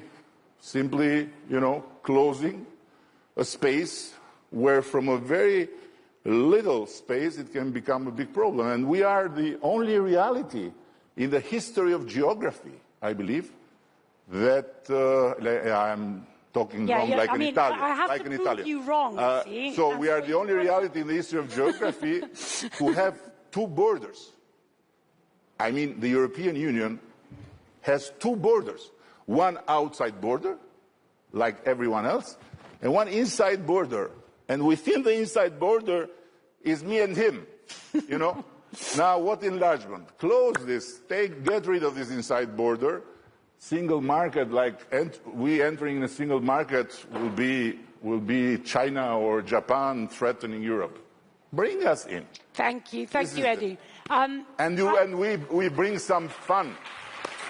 We bring some fun, some optimism, some youth, some desire for life. Okay, we got it. Happy marriage, Prime Minister. I'm on a mission here to prove that you are wrong, not in what you just said, but in the fact that I'm an Italian moderator and you're a Balkan panel. I'm on a mission to prove you wrong, right? And so, prove me wrong. As in, not on what you just said, but on the fact that we have to end on time. And so, let me end with I can prove myself wrong all the time. A final question to Milojko and to Robert, and it's a very short and crispy one. Tell me one thing, just one thing, which you could point to when we meet again in 1 year. Here we are in a situation in which it's not a 50-50, glass half full, half empty, let's say it's a 2/3. No, I don't accept 50-50, so make it 70-30. Okay, 70-30? I want it to have an 80 or 85 next year. What is the one thing that should be done, can be done, and that you will do to make sure that we get to that 80-85% by next year? Milojko. Sorry, 80-85% of what? Of the glass being half full. Meeting the Bled. An attack from Russia to Montenegro will do it. And I want it in 30 seconds. Then we have a third world war, as Trump once said. Actually, getting Montenegro into NATO was one of his concerns in his first mandate. I'm joking. So, but it's because he doesn't know the size of Montenegro. This is the problem. No. He's probably very well aware of the size of Montenegro. But it's, I think the economy. Going back to the basics, guys, the economy is all, it's how are we going to pay for defense? How are we going to pay for many other things? How are we going to keep the political support? Why you don't even need defense? If you are all occupied, you are occupied. No, hang on. We need a distinctly, I would say, different and better story on the economy by connecting the economy and real life of the citizens with all the geostrategic approach that we need to do. Like we need the real, the people have to see the economy improving. This is the key. Last word. You want a realistic answer? Yeah, but an optimistic, realistic answer. Okay, the optimistic is they're going to close a record-breaking number of chapters in the next 12 months. You all and they mostly. And Antonio will find a way how to reshape the decision-making process in order to bring them to the final decision on whether they can get in or not. Unfortunately, realistically, it's going to take 2 years. Okay, I can live with that. I can live with that. And being just, Eddie, 10 seconds late, I think that Ali will be back here to tell us what we have to do. Please join me in thanking this absolutely fantastic panel. Thank you.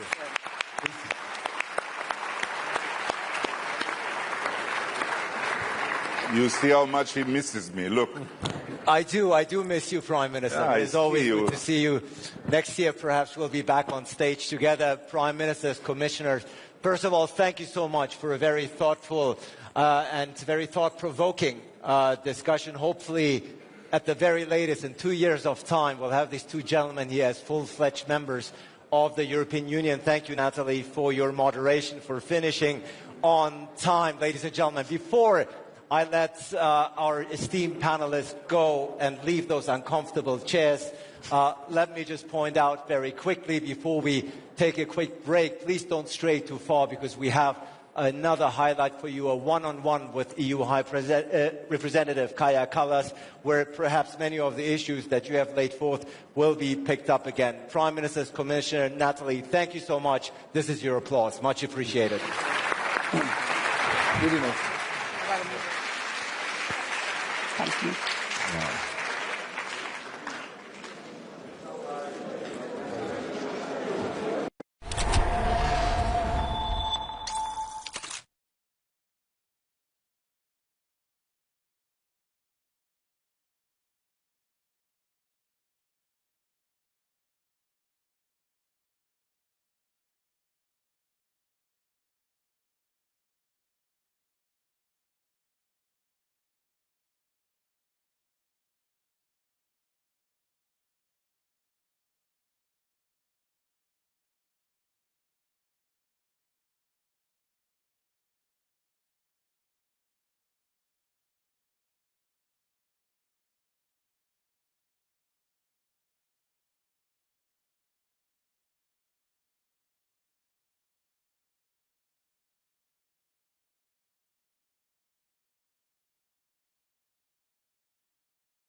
Everyone, please take your seats.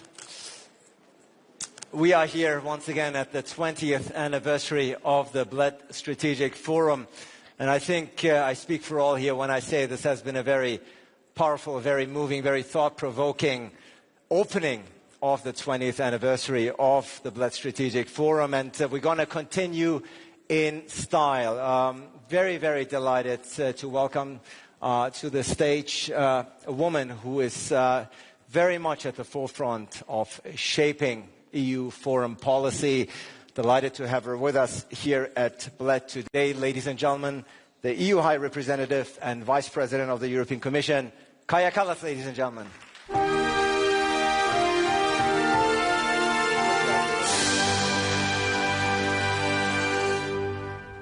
High Representative, wonderful to have you with us here in Bled. Not surprisingly, we're going to start this conversation with Ukraine. You have, of course, built a very strong reputation as a strong voice on Ukraine, and your unwavering support for Ukraine has actually earned you a spot on the Kremlin's wanted list. 3.5 years into this war, you speak to your counterparts, you speak to 27 EU foreign ministers. 3.5 years into it, do you see signs of war fatigue among EU member states? Of course I see signs of war fatigue amongst our public, and this is very, very understandable. At the same time, we don't have war, so why are we tired of the war as we are not fighting the bombs every day? But I see absolute resolve amongst the European countries still. Also European leaders being together with President Zelensky in the White House and really delivering the messages, reading Putin and his actions the way they're presented. So even if we are over 3 years into this war, then our unity still stands. Yeah, you were just attending a meeting of EU foreign ministers in Copenhagen, and you're saying the resounding feedback that you're getting is we are still very firmly behind Ukraine 3.5 years into this war. No, this is true, and this is reflected by our actions as well. I mean, we are working on the 19th package of sanctions regarding what more can we do to pressure Russia, because everybody understands that this is the only thing that Putin really takes seriously. Why he wanted to have this meeting in Alaska was to really postpone the sanctions threat that was coming from United States. So he really doesn't want the sanctions. And if we look the effects on Russian economy, we see that the sanctions really work. Yes, of course, we need to do more because the war is still going on, but the economy is not doing well. Yeah, interestingly enough, you say amongst the deciders, amongst the politicians, amongst the leaders, you don't detect a war fatigue, perhaps amongst the European public a bit.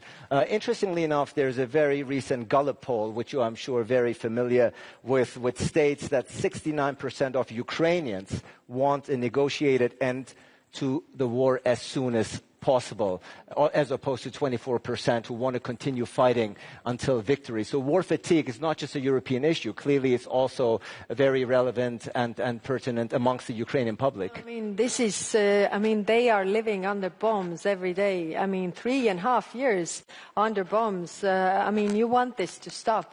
Recently I read a book by Erik Larson, The Splendid and the Vile.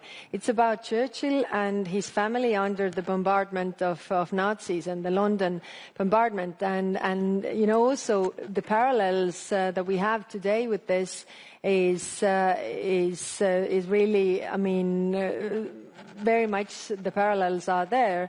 And it is showing very well how people, of course, you can't sleep. your friends are getting killed, every family is affected, everything. I mean, of course you're tired, you want this war to stop. And of course Europeans want this war to stop as well.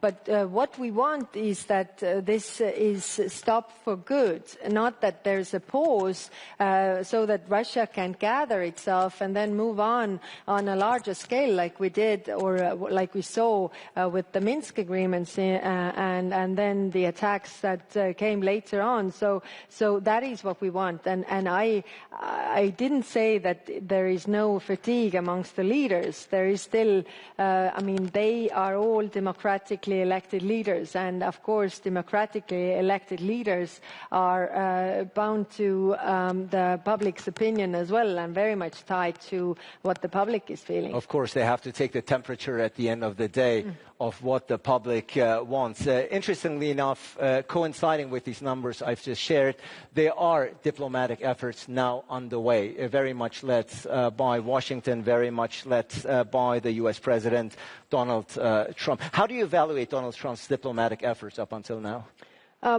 Everybody welcomes the diplomatic efforts made by President Trump. It's just the problem is that Putin is mocking those attempts. Everybody else is welcoming because the Europeans want peace, Ukrainians want peace, and Americans want peace. Who doesn't want peace is Putin. So it takes at least two to want peace. It only takes one to want war. And as long as Russia still wants war, there's no peace. It's very clear that US President Trump is not pursuing first and foremost ceasefire. Instead, he's trying to push Ukrainians to give up territories as part of a future peace deal. That's something you called a trap that we as Europeans should not fall into. What exactly did you mean? This is the classical Russian negotiation tactic. So, like pushing this, presenting demands, threats, using force for something that has never been yours. And by the way, in these negotiations, they are also demanding territories that they haven't even conquered militarily. So, like, we are making a compromise as we are settling for those territories that we have militarily conquered. So why is it a trap? It is because everybody is starting to talk about what Ukraine should give up. And saying, of course, it's up to Zelensky to decide what territories they are willing to give up. But then, you know, it really misses the point that Russia hasn't made any concessions, and they are the aggressor here. So they haven't made any concessions while everybody's talking about what Ukraine should give away, and that's a trap. Would you want the US president to be tougher on Vladimir Putin? If we would all be tougher on Putin, then this war would be over. But specifically the President of the United States, because at the end of the day, he is, whether we like it or not, he's currently leading those negotiations. He's pursuing his plan. Well, we have heard that President Trump is not a very patient man. He seems to be very patient with Putin, though. So, yes, I think if we all would do more, then we could deprive Russia of the funds to wage this war. That's why we are trying to find new ways of really what could we sanction so that they can't, you know, circumvent. And I welcome also the decision by United States on the secondary sanctions, which is, you know, helping Russia to gain from the profits of oil selling over the oil price gap. High Representative, am I mistaken when I say that Europe clearly is the largest contributor to Ukraine, but when it comes to negotiations, when it comes to looking for an end to this war, it seems to be playing a rather secondary role? Europe is not setting the agenda here, let's be clear. No, it's not true. I mean, any deal has to have approval of Ukrainians as well as Europeans, because any deal has to be implemented by Europeans, so or Ukrainians. So if we are not part, so that this deal would just not work. Yes, like you know, we are not directly negotiating with Putin because we saw it already before that doesn't bring much result because the pressure hasn't put Putin in a place where he actually wants peace. So we see that and we work on that track, and if there comes a moment where actually Russia is in that position that they also want peace, like really want peace, not only in words but also in deeds, what we don't see, then we can also discuss those points. But if I understand you correctly, you're saying there cannot be a peace solution without the contribution or rather involvement of the Europeans. Is that what you're saying? I'm just trying to think about this in practical terms, not in theory, but in practical terms. So there is something agreed on whatever level, and then, but the things are happening in Europe. So this war is in Ukraine, and all these security issues are concerning Europe. So how would that really work in practice? If there is a deal that, for example, I'm just playing with the thought. So if Americans agree with Russia on anything, but then Europeans and Ukrainians say that okay, that's fine, but we still keep supporting Ukraine so that they can defend themselves. So how does that work? Now, let's see if the U.S. president sees it the same way. At the end of the day, there was this famous, or by now perhaps infamous, photo in the Oval Office of key European leaders sitting around the desk, listening to the U.S. president. Some described it as sitting like school kids. It's bad optics, isn't it? Well, yes, we are living in times of optics, aren't we? But I think what is important is that those leaders also or President Trump has an ear for those leaders. And if he has an ear for those leaders, they can also, deliver all these messages. What they did also in Washington. So even if the pictures look like this, I think the outcome was very clear. Yeah, you have called repeatedly for robust and credible security guarantees, of course, for Ukrainians. Interestingly enough, Commissioner Ursula von der Leyen says the EU has a very precise plan to send troops post-conflict to Ukraine with the backing of the United States. When we talk about European Union, then we have to separate two things. One is the member states that are really deciding who sends troops. Member states, it's not the European Union competence. Everybody agrees or decides on their troops. But the European level issue, what we can bring to the security guarantees is that we have a military mission, training now over 80,000 Ukrainian soldiers. And as we have said, the strongest security guarantee is a strong Ukrainian army. Second, we have a civilian mission, which is helping the police and border guard and all of this.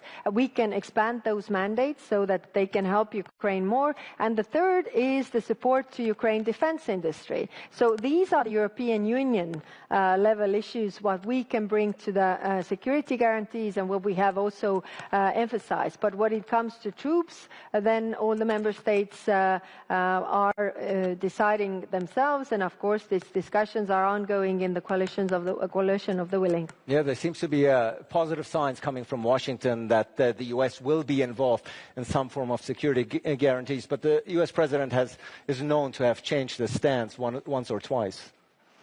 That's true, but this is the room where we operate. So we hope that this stays, and the discussions are actually very practical. What does that really mean?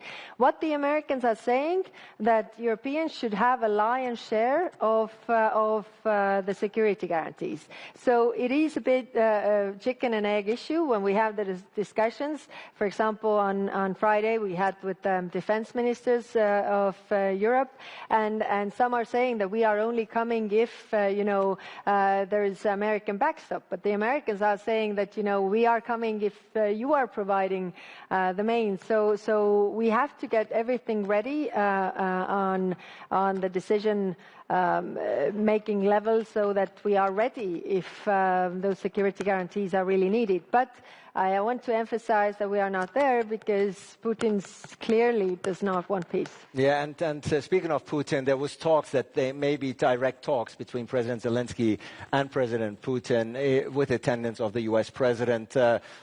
Those talks seem to be off for the time being. Rather unlikely, isn't it? Well, President Zelensky agreed to this already like seven or more months ago, but since then Putin is just playing games. So he's definitely just mocking the peace efforts, and that's why we don't also see practically any signs that they are preparing for peace. Rather the opposite. They are preparing for more war.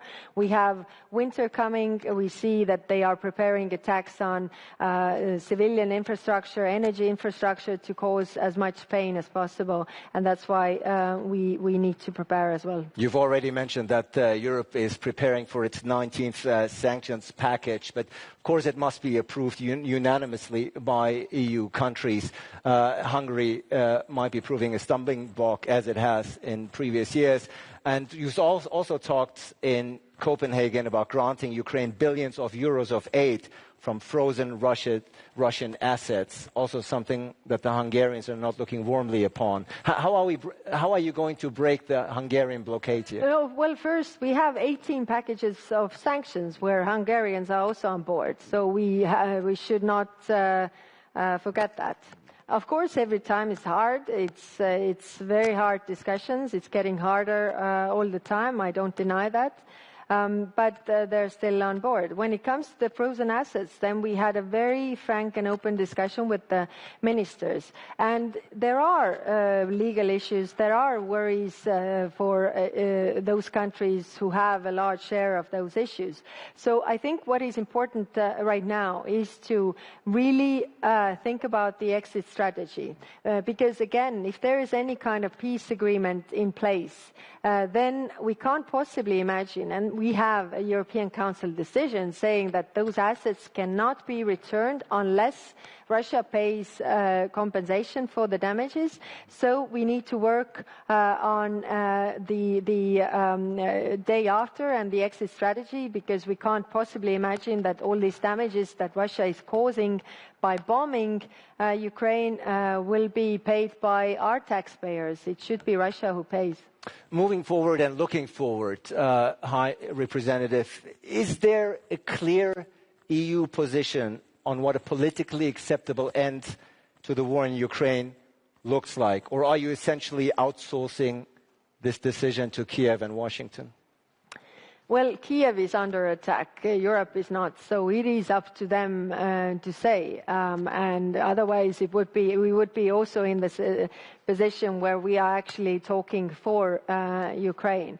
But I think in every war, we have to have a strategy, and that strategy has to be, really that Ukraine wins this war. Otherwise, you don't always win wars, but you never win them if you don't set victory as a goal. If U.S. President Donald Trump does get a peace deal, would you favor nominating him for the Nobel Peace Prize?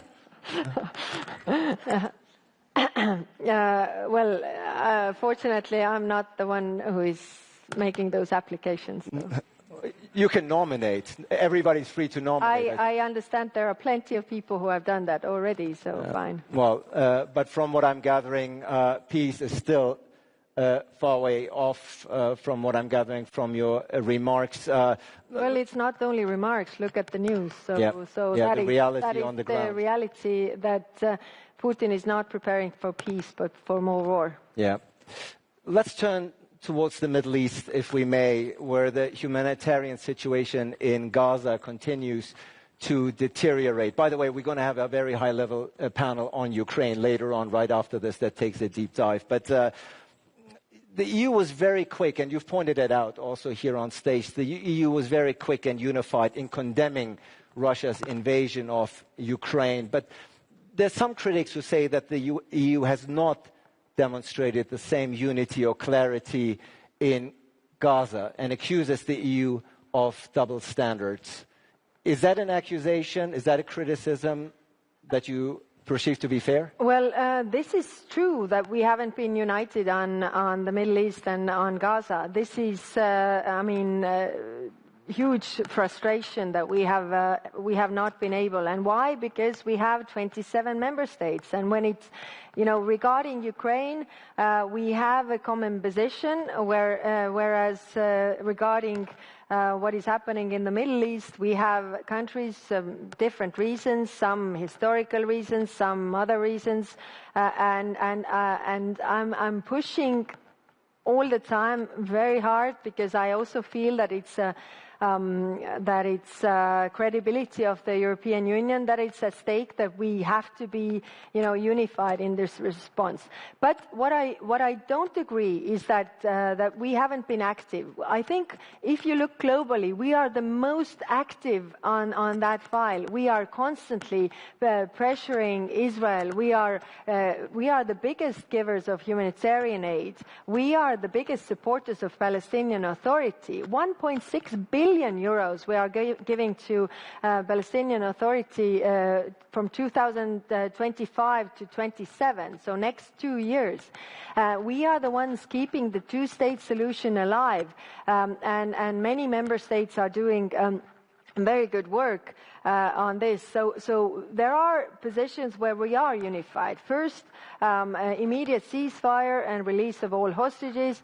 Second, humanitarian aid must not be politicized, has to reach people. That's why we have worked on the humanitarian aid, understanding how many trucks could go in and how many border crossings open. And it is true that there is improvement, but I also agree that it's not enough. And it's super frustrating for me that we can't really deliver decisions here, really to react, because we don't have a common position. We even don't have a qualified majority on the proposals that we have made. And personally, of course, I'm hearing all these things. I mean, coming here, you also hear the protests and everything, and this is not easy, because I share the frustration that we are doing as much as we can, but it's not enough, because this humanitarian catastrophe is still ongoing. So I continue to work with the member states to have a common position, but so far it has been no unified position here. Clearly no cohesive position on the part of the EU when it comes to Gaza and Israel. Do you feel, like some do, that the EU, because of its ambiguous stance here, has lost the moral credibility, that it has been damaged, that when you as a High Representative go to other countries and try to tell them about values, about human rights, that perhaps the EU position is no longer taken serious? No, this is not true. Usually when I go to these international fora, and I know this Gaza thing always comes up. So what I do before I go, I take out the numbers. For example, I was in ASEAN.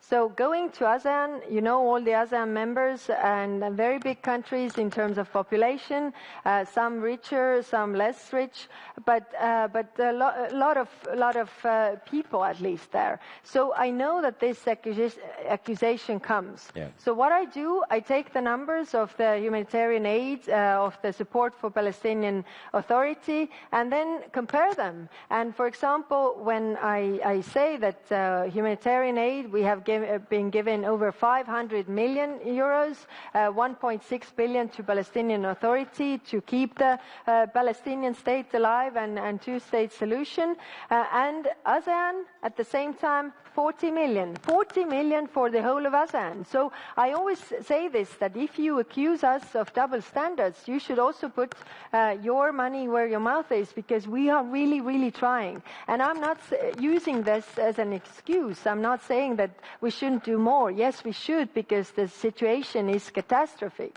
But it is just that we are also, I don't take this accusation that we are inactive, that we don't care, that we don't do anything. Yeah. Your predecessor, Josep Borrell, has accused, though, the EU institutions of inaction over Gaza, and he has accused Israel of committing genocide, your predecessor, Josep Borrell. Is that a terminology that you would subscribe to?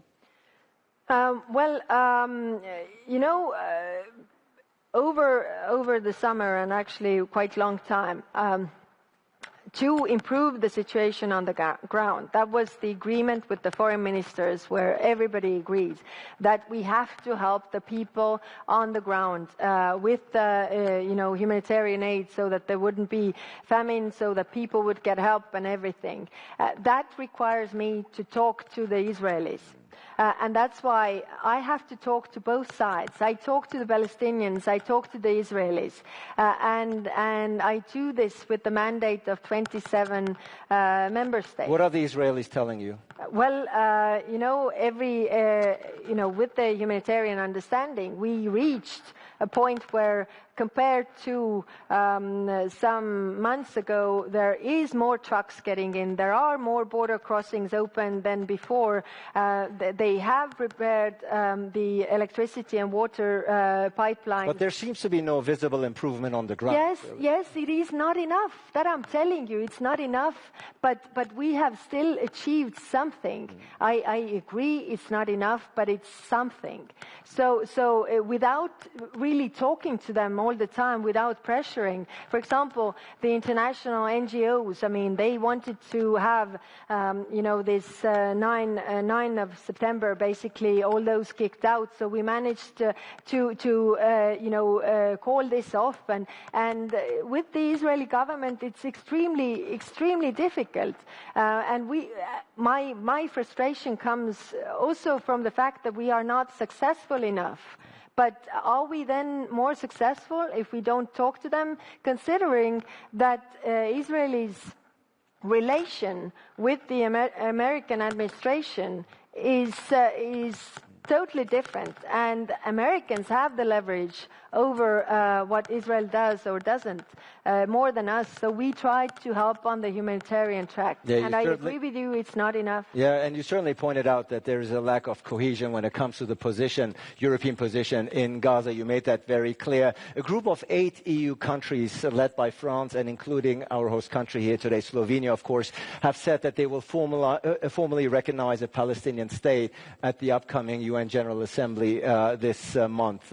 What do you make? What do you think of the current momentum to recognize Palestine? Are you in favor of that? It is up to the member states to decide. It's their decision, because the European Union is not recognizing anybody. The U.S. High Representative support that. But my question is, that doesn't mean, that doesn't matter really what I think or don't think, because it doesn't you're the change. EU High Representative. But that's why I'm representing 27, also those who don't recognize Palestine. And that is the difficulty of my position here. So what I'm just, again, keeping in mind, will it stop the killing? Probably not, but it will keep the two-state solution alive. Again, Europe is the stronger supporter, and everybody is on board for the two-state solution. So in order to have two states, you need to have a Palestinian state that is stronger and equal to have this level. Just 2 quick questions before we move on. There's obviously an international warrant for Prime Minister Netanyahu's arrest by the ICC. In your opinion, as the EU High Representative, but also Vice President of the European Commission, should EU heads of state continue to meet and receive Prime Minister Netanyahu? Again, it's up to them to decide, but they should keep to the international arrangements and agreements that they are subject to. So if international law is like it is, so that gives you the answer. Yeah, but certainly your frustration that you have shared with us very transparently is very felt. You've mentioned that Israel, of course, has a very different relationship with the United States, and that brings me in the remaining time also to transatlantic ties, US-EU ties, very important, of course.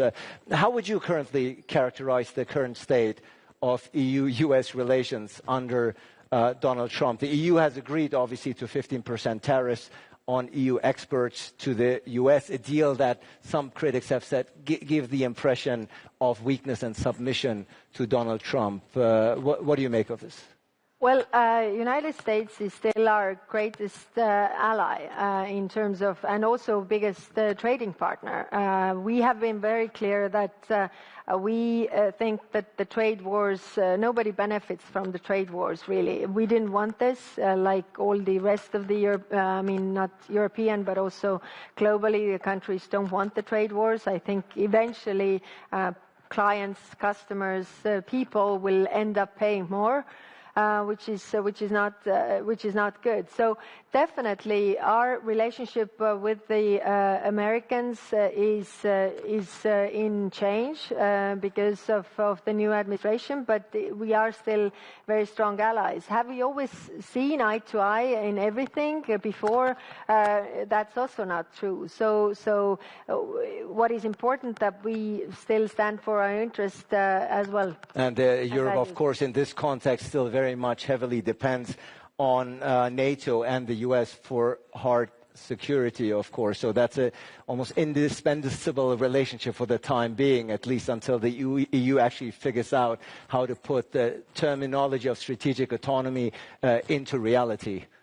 Working on that. If you think about all the initiatives and really the boost and the additional funds that come into also boosting European defense industry so that we would be more independent. And there's a lot of work done. And by the way, again, the book that I referred previously, what was interesting was also how the Brits were building up or boosting their airplane industry during this time when they were bombing. So there was Lord Beaverbrook, who was Minister of Airplane Production.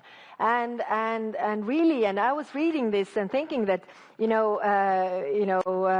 if they managed to do that during, being under bombardment and everything, and as Ukrainians are managing to do this, drone production and everything on the bombardment, then we can also do it on the European level. So even in this book, there was a description how the Germans were really surprised that they should surrender now. How come they still have airplanes and they should surrender? They didn't. I think, again, the parallel is when it comes to Ukraine is that, Russians are also quite surprised that they should already surrender, but they are not. We are, of course, in Slovenia here today. The very first panel of the day focused on the Western Balkans and EU enlargement. Specifically, High Representative, you wrote yourself, quote, "The Western Balkans is of strategic importance to the EU. Enlargement to this region is our most significant geopolitical project, and it is also a personal priority for me." Yes.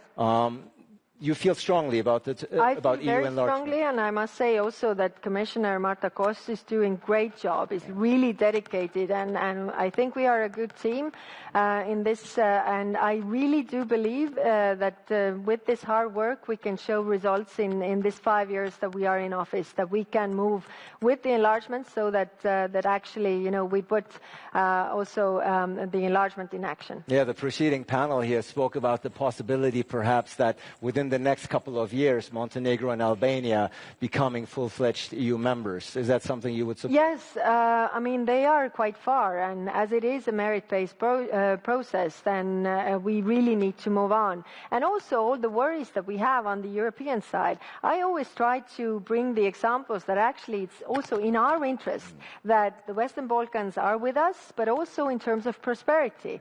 I bring this example. When Estonia, 4 years before we joined the European Union, our GDP per capita was 36% of the European average. When we joined, then it was 48% of the European average, and now it is close to 90% of the European average, which means that, the tide lifts all the boats, and together, actually, we are much stronger. We need to work on that internal market, because that is also giving us economic power that raises our geopolitical influence. Yeah, we're almost out of time, but I do want to get in the EU relations with the Global South, for lack of a better term. When we talk about the Global South, obviously we're talking about 3.5 billion people. That's 45% of the global population and 30% of the world economy. We just had a very momentous, very interesting meeting in China, where China came together with India, saying we're no longer rivals, we're partners. Vladimir Putin, of course, was there. Lukashenko from Belarus was there.